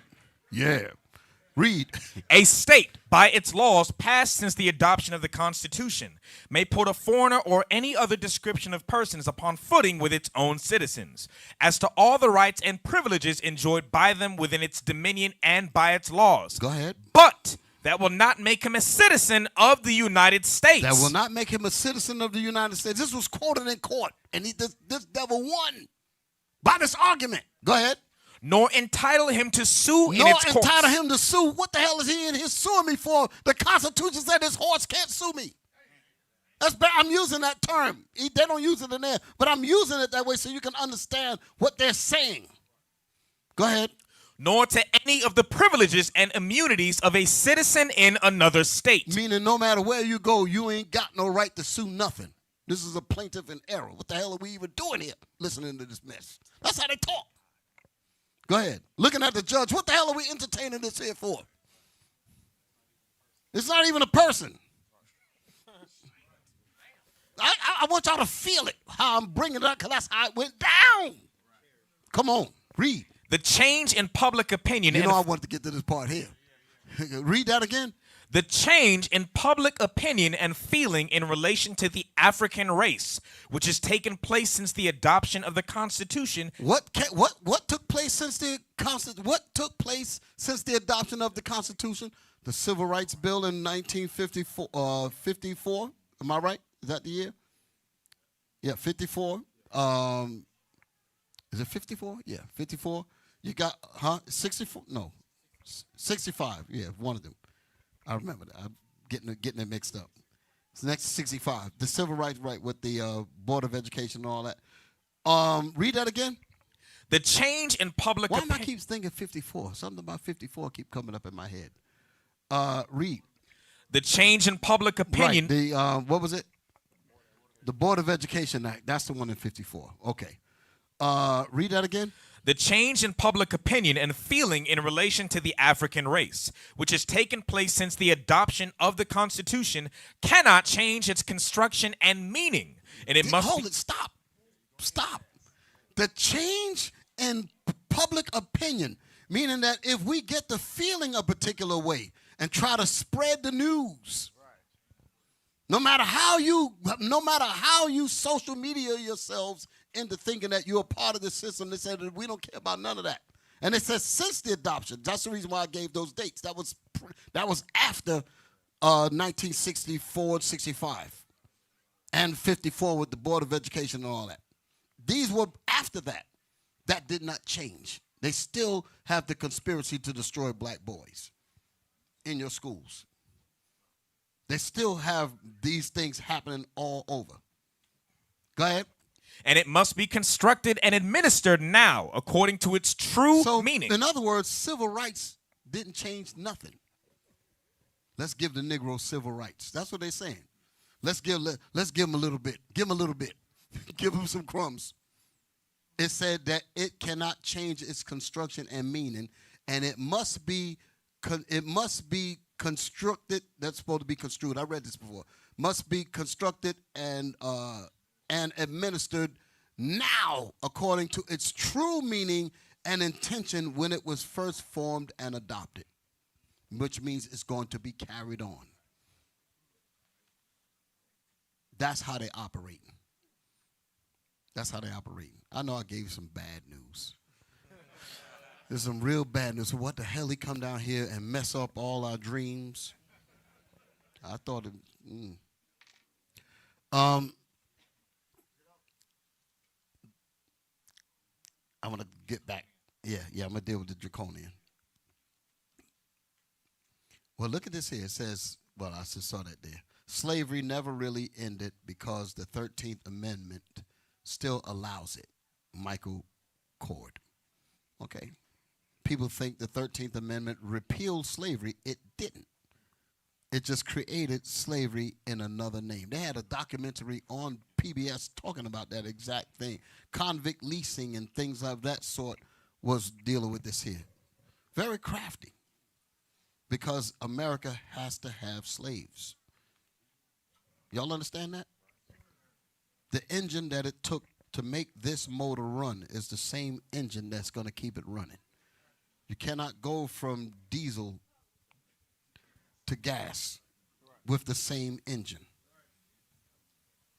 If the engine is the same, which it is, it's going to require the same fuel to keep it running. We just have to make you think that you are a different fuel. But we need you. Don't get mad. Don't be all feeling all bad. Just know what this information forges in you for you to unite. Because we do have the Lord on our side. I'm getting ready to go into that. So I've showed enough of this. Now I'm getting ready to turn it around a little bit. I gave you some ugliness.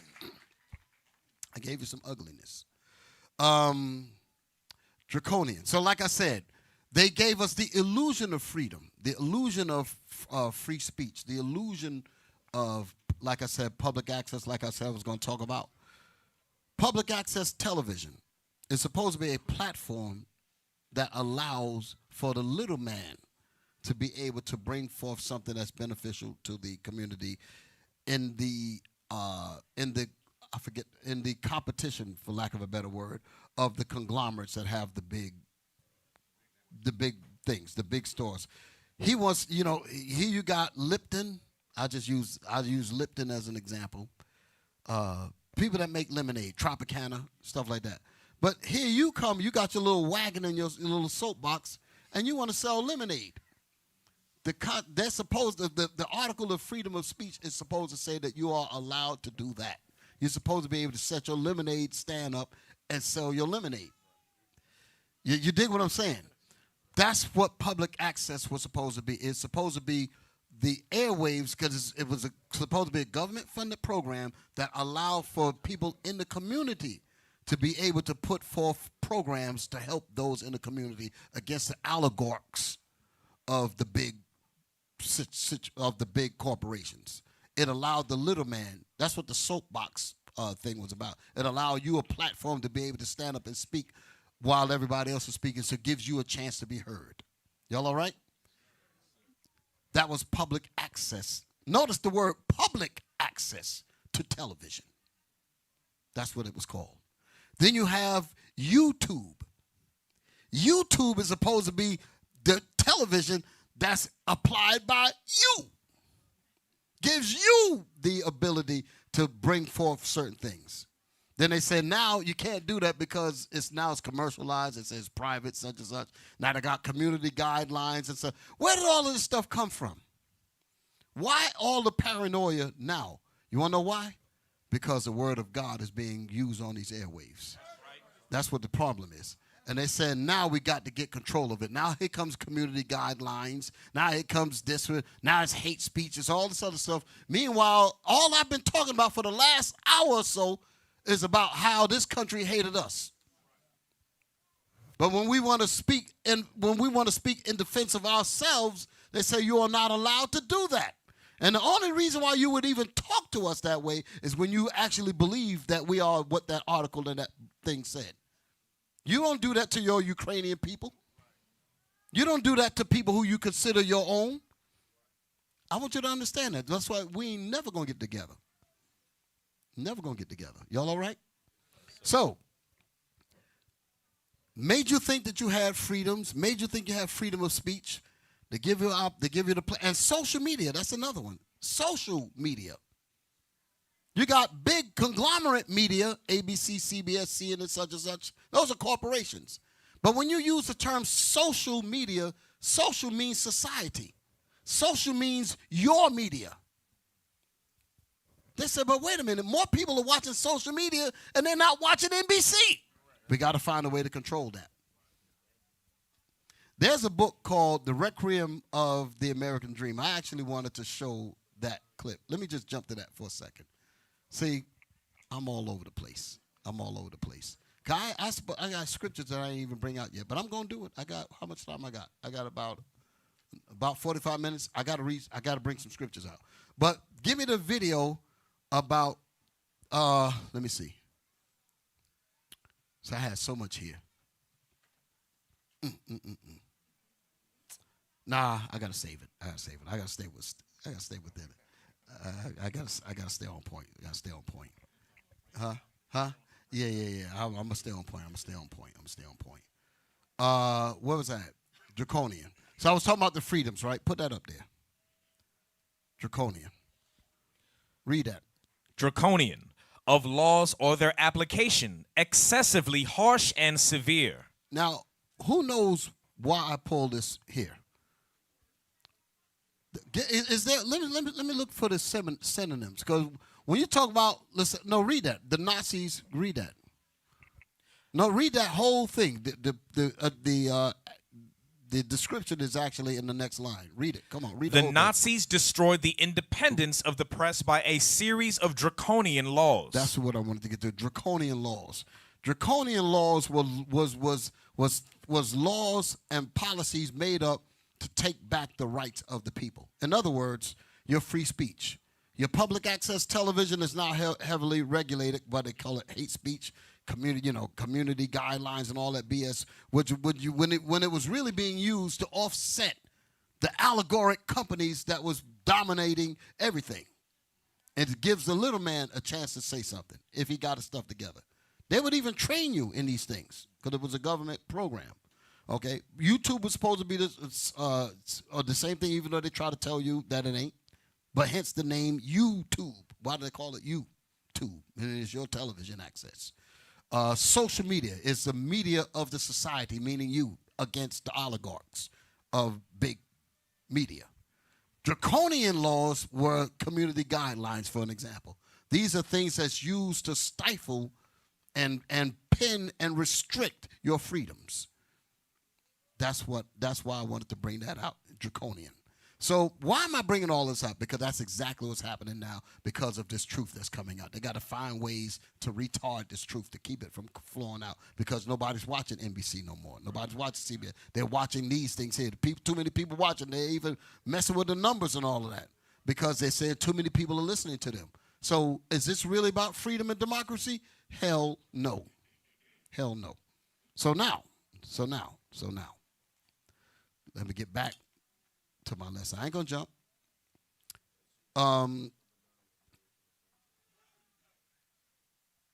Like I said, the draconian paranoia and fear of the Israelites awakening, that's what this is about.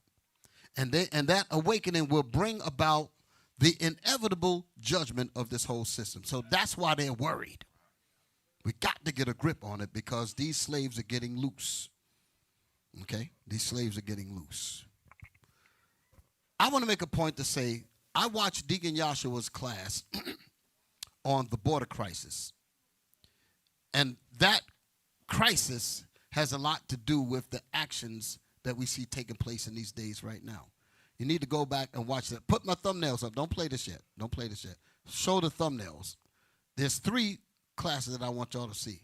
The Power Hour Plus edition, Crisis Across Borders. Very good information in there. Deacon Yahshua brought it out. And he particularly made the point about the importance of the tribes. Stop this foolishness between northern and southern kingdom. Excellent information. That's what we really have to focus on because the dragon is wroth with Israel now. Okay? Strangers, this crisis across borders. Strangers and illegal aliens invade. Illegal aliens? The white man is a damn alien to the damn planet Earth. He can't even lay in the sun without getting cancer. His skin ain't even from here. The hell you talk about? So let me just lean back.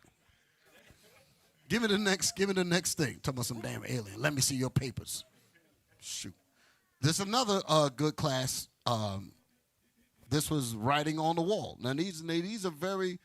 I love the work that we're doing, and I know that that we get a lot of opposition to keep us from being organized or want to retard our progress. But I love the work that we do, and I believe in it, and I want to see it continue. Trump sends, this is Writing on the Wall with Captain Mattathias. I love that show. I love Deacon Yahshua's show. I love all of the shows, and I make it my point to say that. All of the shows that we do, Four Corners News, Patient Saints Radio, all of these, I love what we're doing.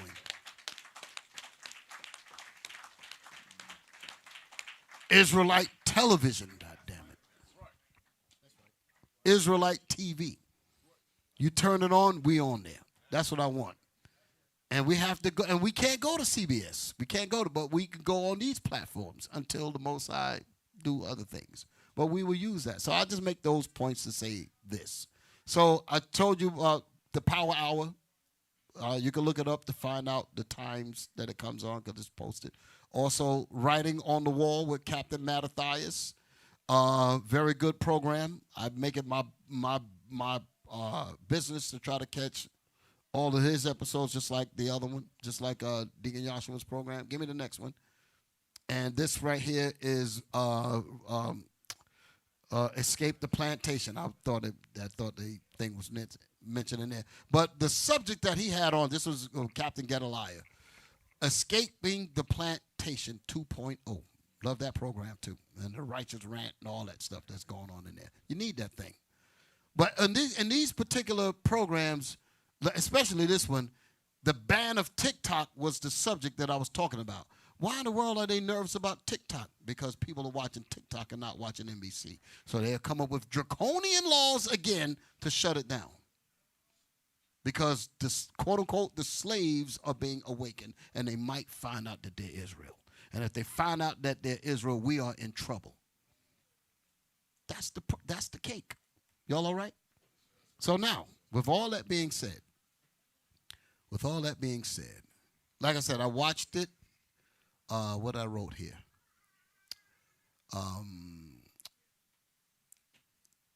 I was making a point that, well, let me just read what I wrote here so that way I can get it out the way. I said, I watched Deacon Joshua's class on the border crisis.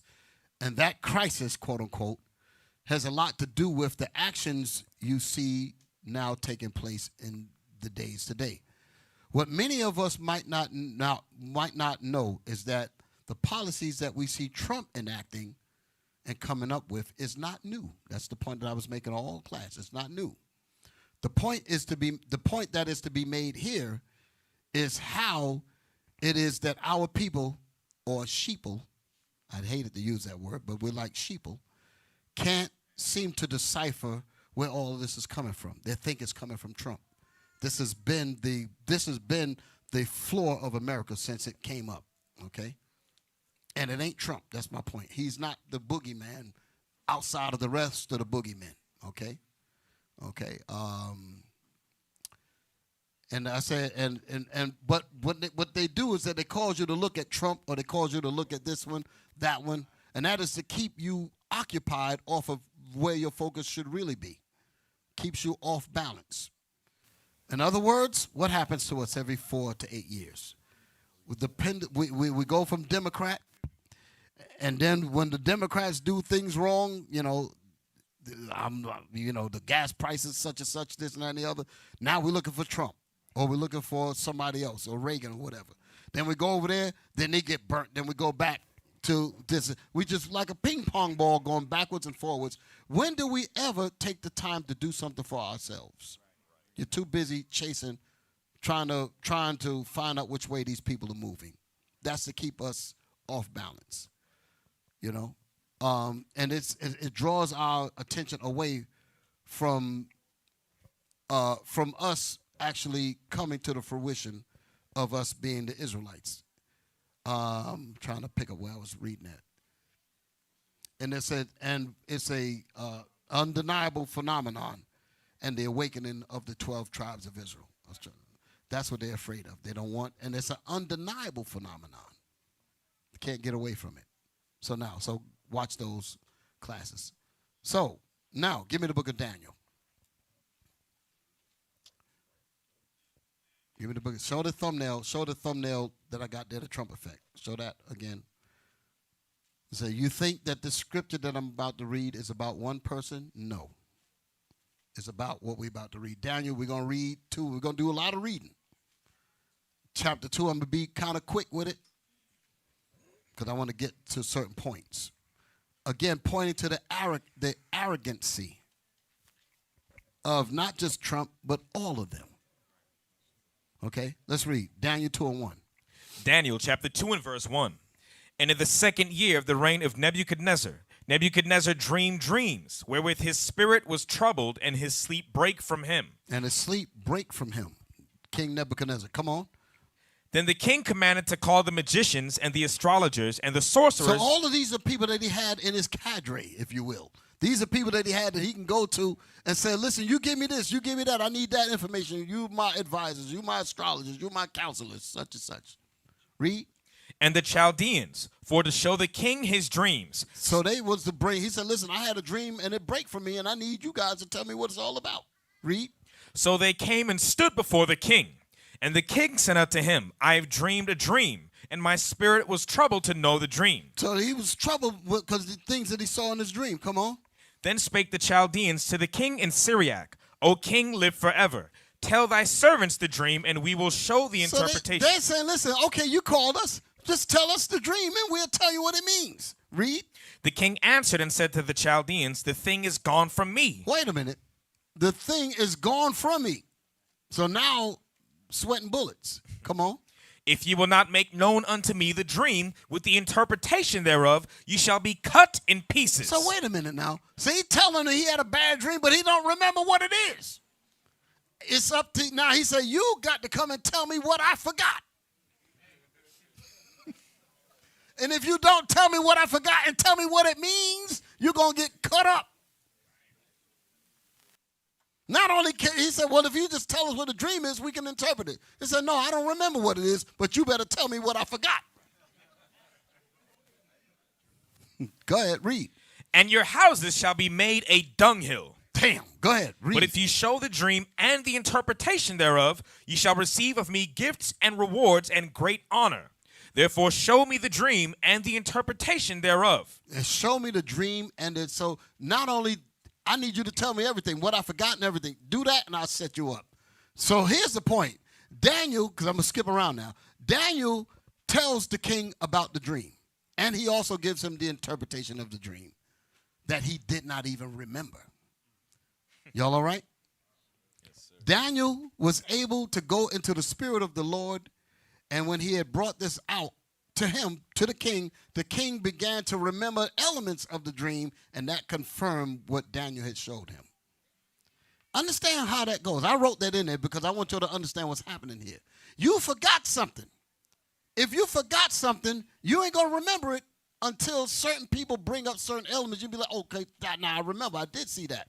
I did. But at the beginning, nobody knew anything. So Daniel was able to go in and regress his mind and pull up the stuff that he had forgotten. Y'all all right? The power of God was working with him. Y'all all right? Just mentioning that thing. Give me verse 36. Verse 36.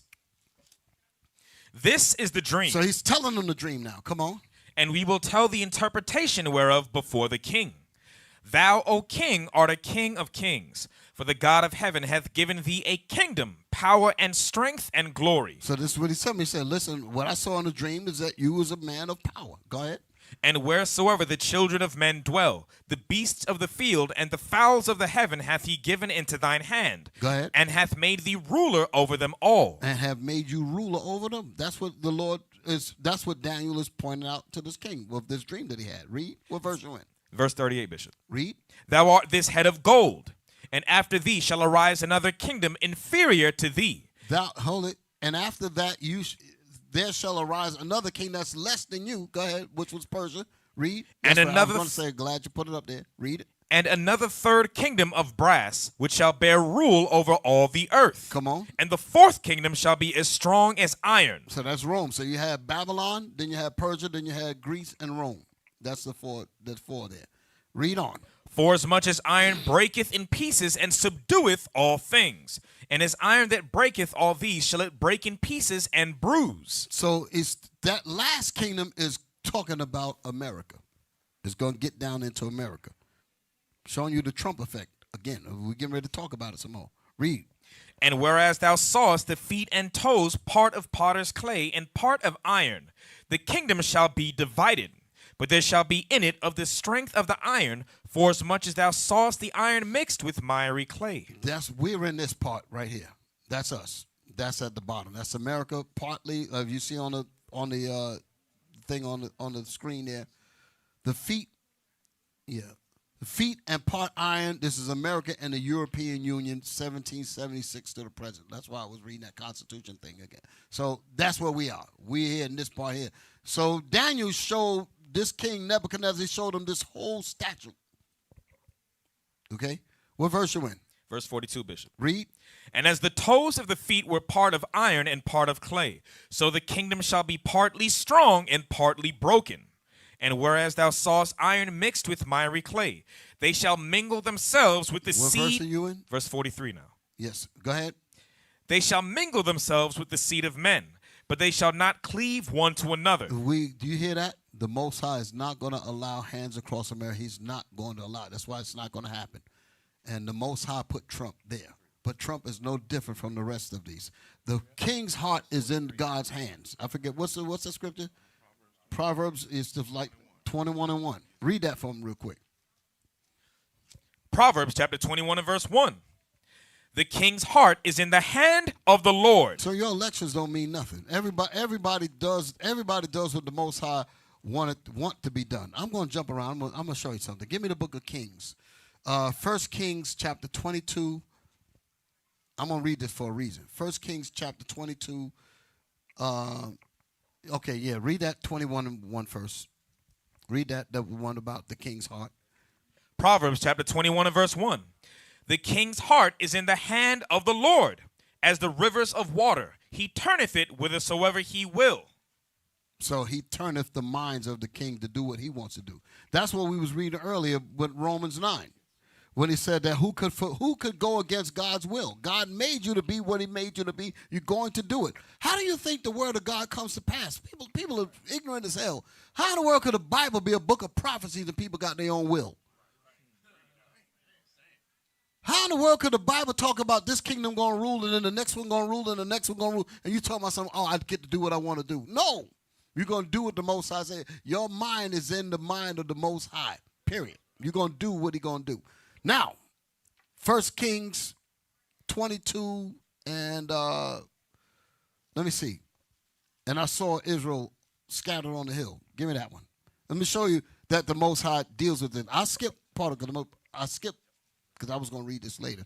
But I want to read it. I want to bring it out now for a reason. 1 King 20. I've got to find the verse that I want. Verse 17, Bishop. Is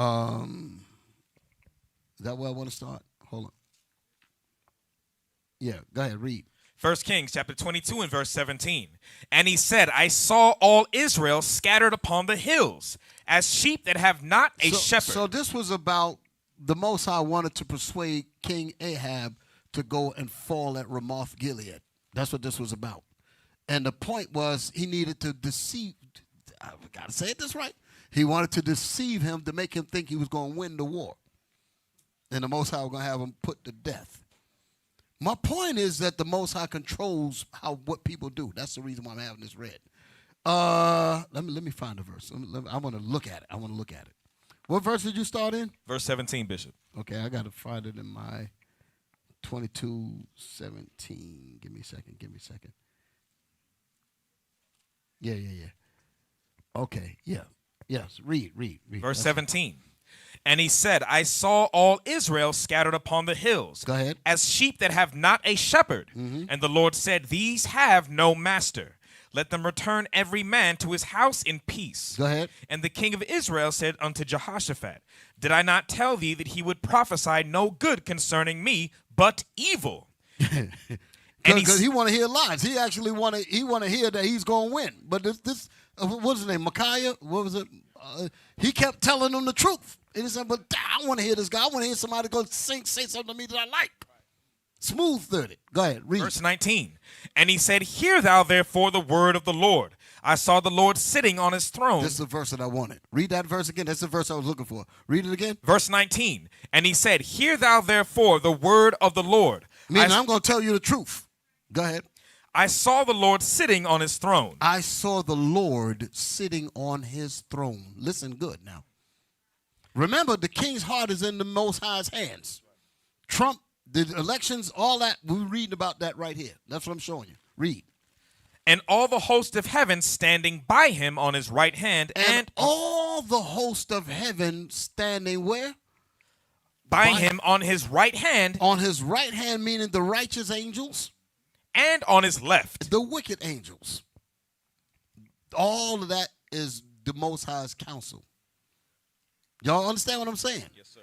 And you go to the book of Job so you can understand. When you go to the book of Job, the Most High and what said the sons of God, the angels, was having a conversation, and Satan came among them. What's all this kicking Satan out of heaven for? He came among them, and the Lord said, whence cometh that? Where you coming from, Satan? Like, come on, sit down. Have a bite to eat. Talk to me. He said, well, I've been going up and down in the earth, looking for trouble, trying to make people break your commandments and all that. Then the Most High said, okay, well, have you considered my servant Job? He said, but you got a hedge around him. I can't do nothing with him because you got him protected. That's letting you know that the Most High is over everything, including you Israelites, including us. Can't nothing happen to us that the Most High don't let happen. Y'all understand that? There was a beautiful class that Bishop went over last week about death, about eternal death. They ain't no getting rid of us. You understand? Listen to what I'm saying. Even if you kill us in the body now, we die in Christ, we're coming back. Like I said, when I come back to hang your ass. Y'all all right? But when they go off the scene, that's it. They come back into captivity. You dig it? Depending on how long the Most I have that stretch going on. But one of these times they're going to die and they're going to wake up in slavery. That ain't us. Y'all all right? Unless we go off from God's commandments. And that's a horrible, I always said this. There's nothing worse than to go through all this affliction, all this constitution, and all this stuff that we've been reading about, and you end up dying with your enemy. I can't think of nothing worse than that. All the hell, and he literally pissed and doo-dooed all over you. Made you eat it and smell it and rub all in it. Derby dosed. All that. All kind of doses. I know I had to say those disgusting things. But I had to say those things for you to really understand the difference between you and him. How he hates our guts and all of that. And then when it comes time for us to get our salvation, we're going to let our ship leave and we're going to join him and die with him. You crazy. Read. Verse 20. And the Lord said, who shall persuade Ahab? Wait, and the Lord, who said this? And the Lord said, who shall persuade Ahab? So the Lord is looking at his hosts of heaven. He's looking at one side of his righteous angels, and he's looking at the other side of the wicked angels that he's in control of. Are y'all listening? Give me Isaiah 45. What is it, 45, 7 or 17? Read that. Listen to this here. Isaiah chapter 45 and verse 7. I form the light and create darkness. I is God. I'm using it in very plain English, going upside your head, church breakdown. God. God. Read it again. I form the light. I form the light. And create darkness. God says, I form the light, and God creates darkness. Listen. I make peace. God says, I create peace. And create evil. And I, God, create evil. I, the Lord, do all these things. I, the Lord, sanction who does what. So I tell the righteous angels, go bless him. I send the wicked angels to go jack him up because he's disobedient. Jack her up because she's disobedient. Fix him up because he obeyed me. That's what that's talking about. You got something over there? Yes, that's right. Read that one. 49. Psalm 78. Read that one. That's another one. Psalm 78, 49, I think it is. Read that one. Psalms chapter 78 and verse 49. He cast upon them the fierceness of his anger, wrath and indignation. He is God. Wrath and indignation's coming from God. Come on. And trouble. And trouble. By sending evil angels among them. By sending evil angels among those that deserve it. God does that. Now, go back to where we was at in Kings. 1 Kings chapter 22 and verse 20. And the Lord said, who shall persuade Ahab that he may go up and fall at Ramoth Gilead? So wait a minute. He said, listen, I need for him to go and fall, but I want to see who's going to do it. Listen to this now. This is a council that's set up. He said, who's going to do it? Read that again. And the Lord said, who shall persuade So Ahab? the Lord is saying this among the left side and the right side of all the angels. Who shall do what? Who shall persuade Ahab? Who shall persuade Ahab? Go ahead. That he may go up and fall at Ramoth Gilead. So the Lord wants to know who's going to do it. Listen to this. And one said on this manner, and another said on that manner. Here you got volunteers. One said, I'll do this. The Lord said, nah, that ain't good enough. What you got? Another one said, well, I'll do that. Read that again so you can understand why I'm saying, read it. And the Lord said, who shall persuade Ahab that he may go up and fall at Ramoth Gilead? Come on. And one said on this manner. One said, I'll do it this way. Go ahead. And another said on that manner. And another one said, well, I'll do this. The Lord said, I don't like neither one of those. That ain't good enough. Read.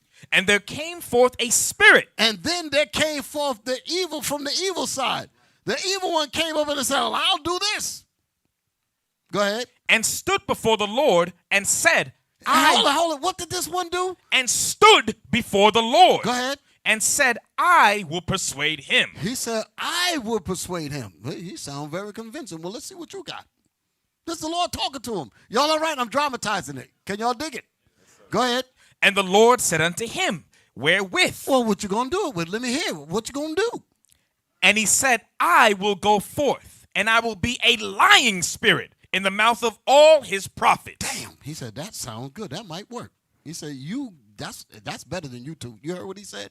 He said he going to go down there, and he going to be a lying spirit in his counselors. And he said, go forth and do so and prevail.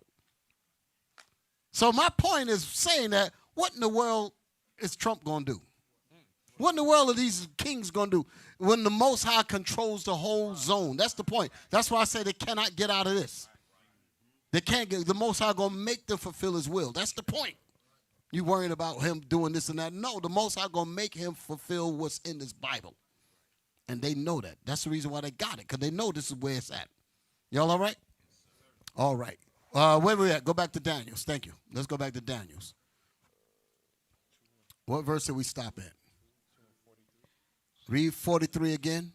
Daniel chapter 2 and verse 43. And whereas thou sawest iron mixed with miry clay, they shall mingle themselves with the seed of men. Go ahead. But they shall not cleave one to another, even as iron is not mixed with clay. Now, read verse 44. And in the days of these kings shall the God of heaven set up a kingdom, which shall never be destroyed, and the kingdom shall not be left to other people. So let's read that verse again. Verse 44. And in the days of these kings. These kings is the kings that's read in this chapter. What Nebuchadnezzar, put the thing back on the board. That's what it's talking about. In the days of these kings, the image that you had up there. And in the description of these kings, that's fine.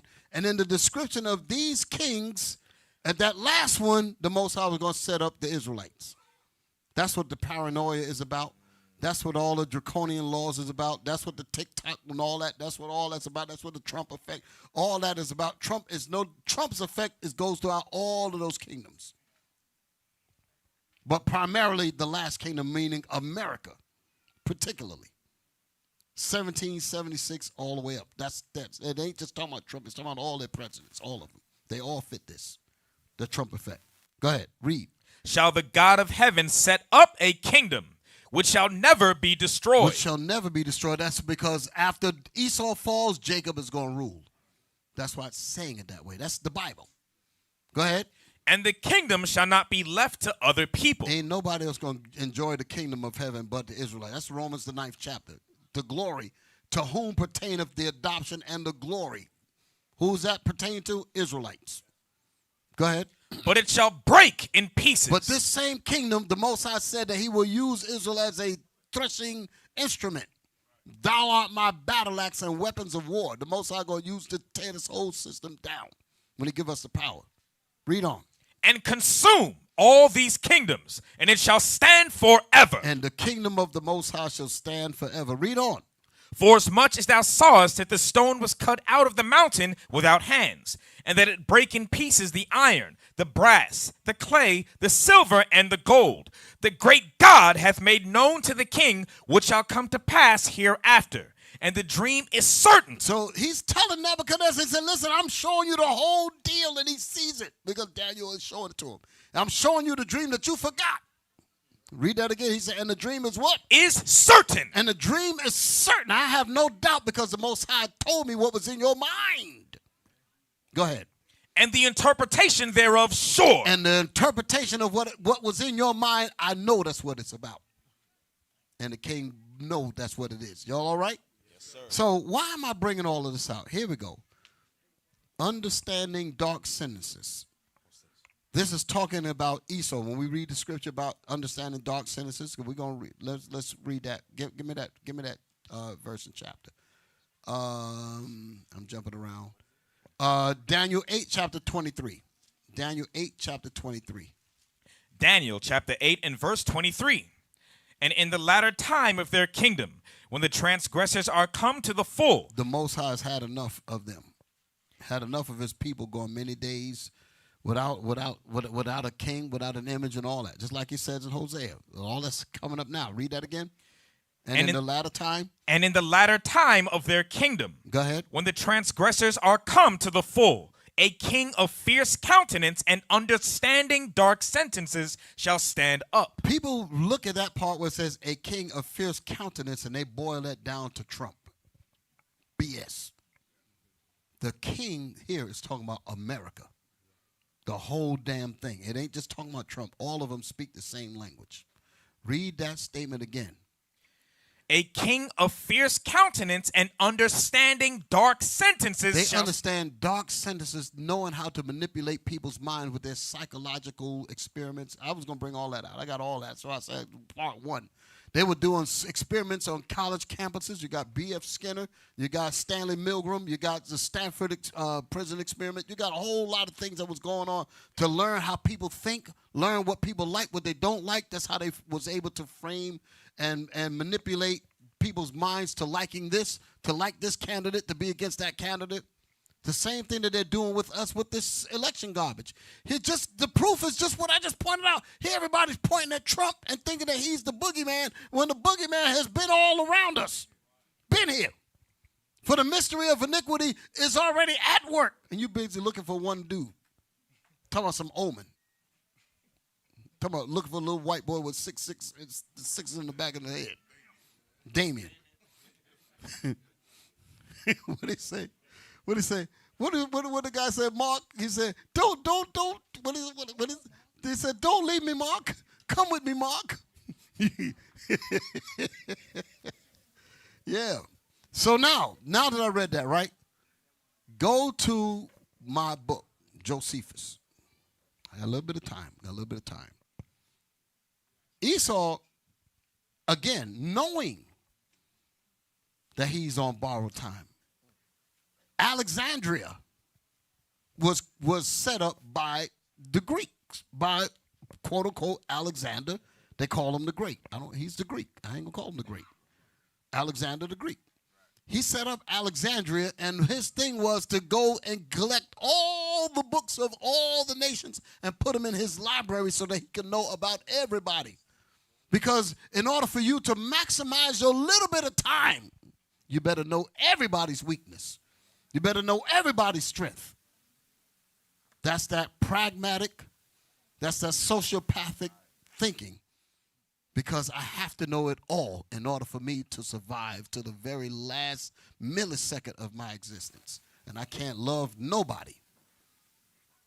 Y'all all right? We don't have that problem. We got the promise of everlasting life if we do right. They don't have that. Y'all all right? Yes, now, show the book. The complete works of Josephus, Flavius Josephus. He was basically a first century historian that lived during the time of right around the Maccabean period, during the time of Christ, around that area. And he was recording things that the Romans were doing. Okay, so in this book, and then, there's many books where they have the works of this writer that was writing about the events that was going on during that time, right? So I want to show you something in this book when it comes to the Greeks. Y'all all right? Let's go inside the book. The Antiquity of the Jews is at the top of the page, is page 244. Zoom in on the highlighted area.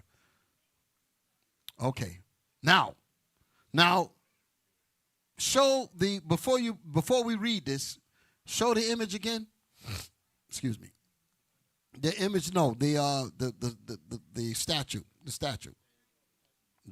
in Daniel. Let me just be real quick. Not that one. I want the one with the. That one's kind of hard to read. That's a little bit better. This Daniel is what we're about to read here in this book, and it's going to make a point that Alexander saw the priests coming with the Bible. Y'all all right? Let's read it. Zoom in. Come on.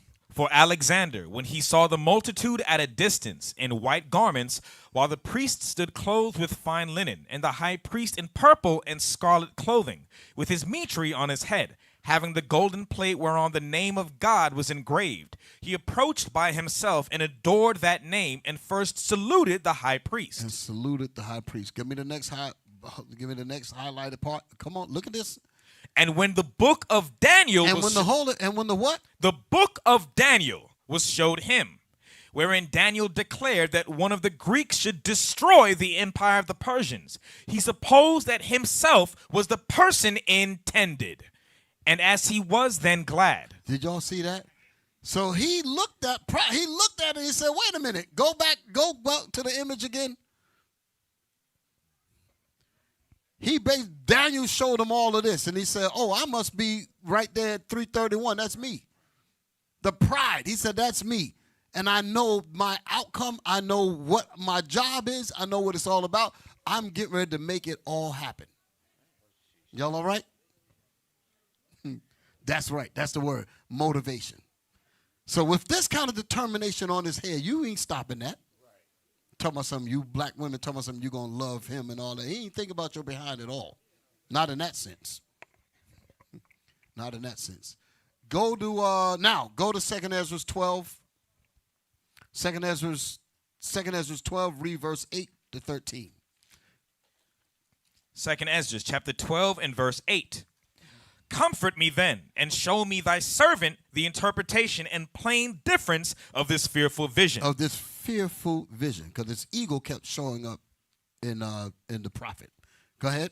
That thou mayest perfectly comfort my soul. Go ahead. For thou hast judged me worthy For the Lord hath judged Ezra's worthy. Go ahead. to show me the last times. To show him the latter times. Go ahead. And he said unto me, this is the interpretation of the vision. This is the interpretation of the vision. Read. The eagle. The what? The eagle. Stop. Give me the book of Obadiah.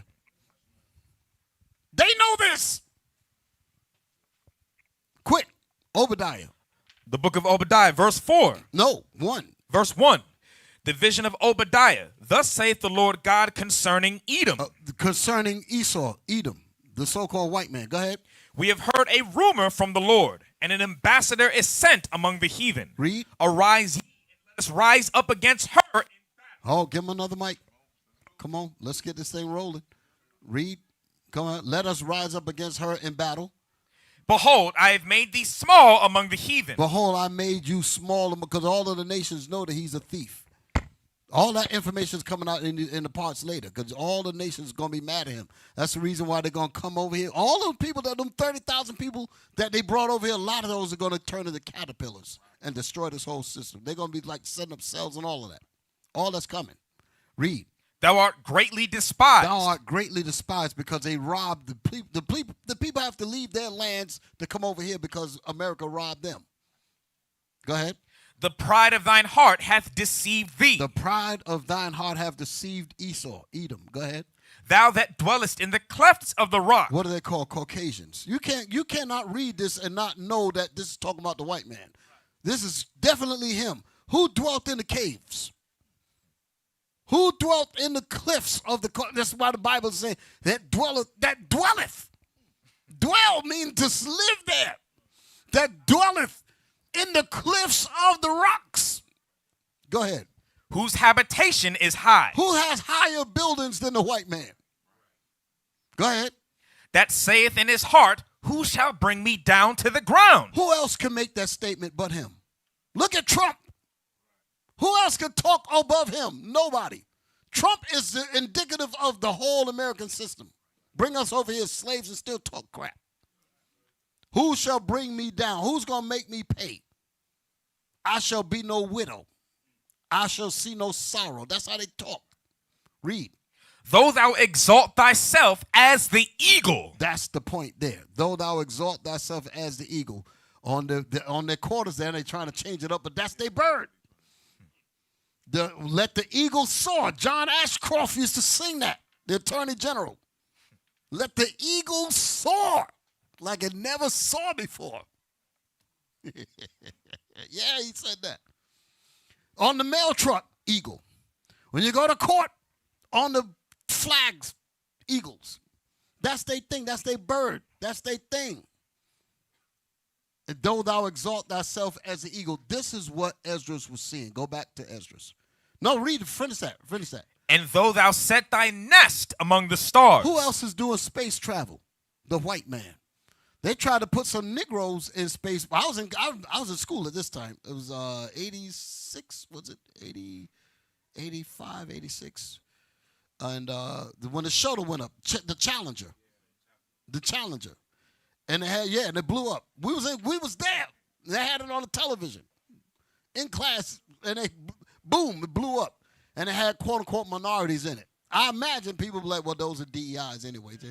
I imagine because that's what people's minds be at. They be like, why did it have to blow up with them people on it? That's how some people were talking. I'm just saying. That's what they were saying. Come on back to what I was saying. And though thou set thy nest among the stars, thence will Though thou set thy nest amongst the stars, they doing space travel and all that. There ain't no Negro up there. Go ahead. Thence will I bring thee down, saith the Lord. Then at that time will I start to bring you down. That's why we're in this time period now. That's what Revelation, the 17th chapter, is going into. I'm almost done. Go back to Ezra's. The eagle, 11, verse 11, 12 and 11. Second Ezra, chapter 12 and verse 11. The eagle whom thou sawest come up from the sea is the kingdom which was seen in the vision of thy brother Daniel. Which was seen in the vision of thy brother Daniel. That's the image that we were showing you of the thing. But listen what it says after that. But it was not expounded unto him. The Most High did not show Daniel the eagle part of the vision. He showed him the ram. He showed him the goat. He showed him the leopard, the lion. He showed him all that, but he never showed him the actual eagle. And the white man tried to throw you off. I've seen one description. They had some clown, some leopard, some little thing at the bottom saying that that's what America is. No, America's the eagle. An alligator. They had an alligator at the bottom. A dinosaur. They could get away with this in Christianity because they don't read. You understand? But the Israelites, we know what this Bible's talking about. Read on. Therefore now I declare it unto thee. Therefore now I declare it unto you. Now I'm going to show you that America is this eagle. Read. Behold, the days will come that there shall rise up a kingdom upon earth, and it shall be feared above all the kingdoms that were before it. Is this crystal clear? This is talking about America, and it's in the Bible. Now you understand the reason why these people are paranoid with fear and worrying about us gaining a real foothold on social media, YouTube, Instagram, Facebook, all of it. Because they said, the way they teach in that Bible, people are going to listen to them and we are in trouble. If they find out that we are the wicked that Bible is talking about, we're going to lose their minds. We're not going to have them to control. And the whole objective of us ruling is to manipulate and make them serve us with this little bit of time that we have left. Y'all understand the fight? Y'all understand the war? Okay. Revelation, the 17th chapter. I'm going to stop here after this for this part.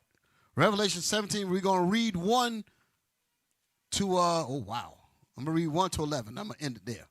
I'm going to stop there. 1 to 11. I'm going to go through it kind of quick. Come on. Revelation chapter 17 and verse 1. And there came one of the 7 angels which had the 7 vials, and talked with me, saying unto me, Come hither, I will show unto thee the judgment of the great whore. So this great whore is the same eagle that Ezra was seeing. It's the same thing that was written in Daniel about the latter kingdom that's understanding dark sentences. Is all talking about the same beast. That's the Trump effect. In the days of these kings, it's talking about that whole beast, America. Read. That sitteth upon many waters, with whom the kings of sitteth upon many waters, meaning ruling all over the planet. Read. With whom the kings of the earth have committed fornication. Meaning that foreign policy makes them dance and get in bed with America. Foreign policy and embargoes and sanctions, that's what it's talking about. Make them get into bed with America. If you don't dance with us, you ain't selling nothing. Read. And the inhabitants of the earth have been made drunk with the wine of her fornication. And they have been made drunk with the Americans' philosophies. Christianity and homosexual and all that stuff that they're making the other nations do. Read. So he carried me away in the spirit into the wilderness, and I saw a woman sit upon a scarlet-colored beast. Meaning wealthy. Full of names of blasphemy. Meaning everybody else's wealth. Having 7 heads and 10 horns. That's what we was talking about earlier. The 7 heads, the Greeks, Romans, Spanish, French, Germans, Russians, and the Britons. And out of Britain came America. Read. And the woman was arrayed in purple and scarlet color. Read. And decked with gold and precious stones and pearls. Because she stole it. That's why she's got all those precious stones and all, because she robbed the people's resources around the earth. Read. Having a golden cup in her hand full of abominations and lesbians and lies and homosexuals lying on the Bible, lying about God's people, putting so-called white people, calling them Jews. All that's an abomination. It's an abomination to call you a Negro. It's an abomination to call you a Hispanic. It's an abomination to call you anything outside of what God named you. Go ahead. And filthiness of her fornication. And upon her forehead was a name written, Mystery, Babylon the Great, the mother of harlots and abominations of the earth. So mystery meaning nobody knows. People are confused and say, where's Babylon the Great at? That's why it's saying mystery, like, where is it? Go ahead. And then it says what? Mother of harlots, the mother of whores. America is the biggest whore that sleeps and whore her ass out to all of the nations.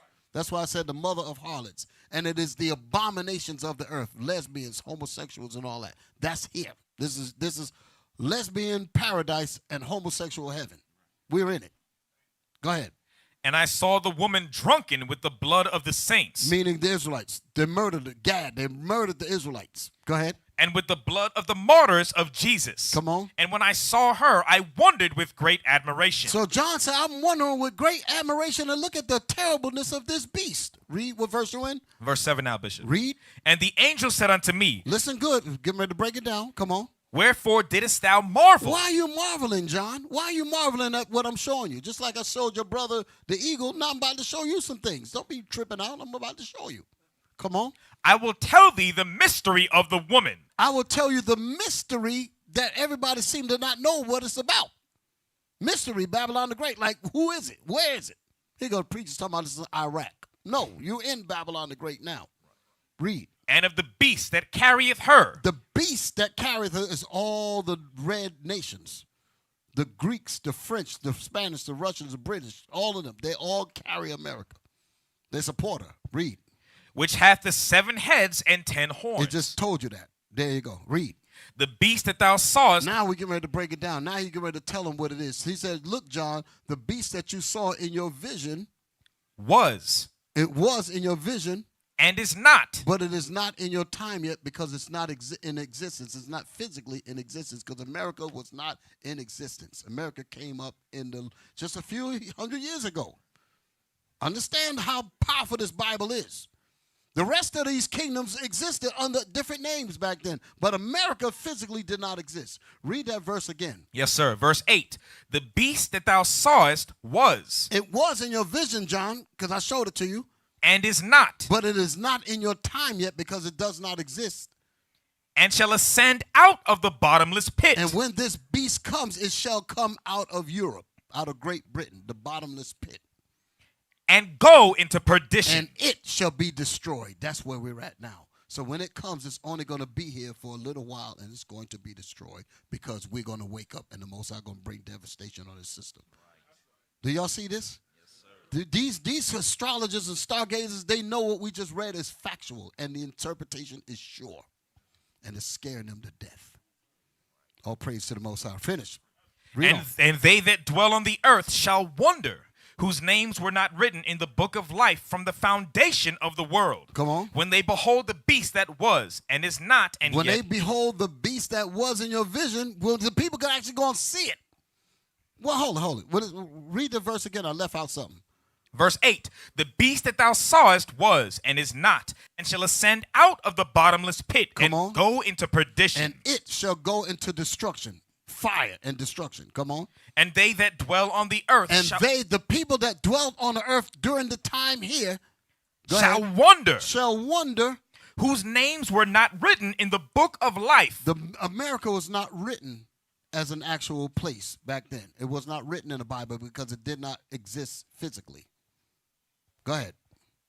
From the foundation of the world. From the lineup of the nations and all. It didn't fit. No, you couldn't. There was no actual place called America at all. It's not listed in the Bible as America, but there was uninhabited at this point. Come on. Well, actually, Gad was here during this time because this was the time of John on the island. So Israel, the northern kingdom was here even at this time. Read.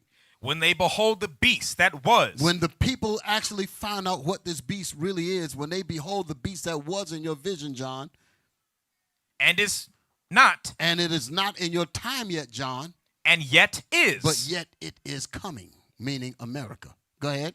And here is the mind which hath wisdom. And here's the mind that studies. Here's the mind that has wisdom. Come on. The 7 heads are 7 mountains. The 7 heads are 7 mountains. We just named them. The Greeks, Romans, Spanish, French, Germans, Russians, and Britain. Come on. On which the woman sitteth. On which the woman sitteth. The woman is America, Babylon the Great, because that's where it gets its support from. Come on. And there are 7 kings. And there are 7 kings. 5 are fallen. The 5 that fell was all of them except Rome. And because that's the one that John was in. John was in Rome. So that was the one that was in existence. Go ahead. And one is. And the other is not yet come. And that was Britain. Britain has not yet come. Come on. And when he cometh, and when Britain comes, he must continue a short space. Because America broke off from Britain and set up America. That's the short space that Britain had. Go ahead. And the beast that was. And this same beast that we're talking about, John. And is not. But it's not in your vision yet. Even he is the 8th. Even that beast is the 8th, which is America. And is of the 7. And it is of the 7. This is history. It is of the 7. Did America not come out of Britain? Yes. Go ahead. And goeth into perdition. And it shall be destroyed by fire. That's the time period that we're in now. Y'all all right? Yes, sir. So I'm going to stop there, brothers and sisters. Most High Christ bless you all. Stay tuned for Bishop Nathaniel. Happy Sabbath, brothers and sisters. What is a nation? Nation is family. Nation is community. Nation is men leading by example. Nation is women's support. Nation is children with role models. Nation is unity. Nation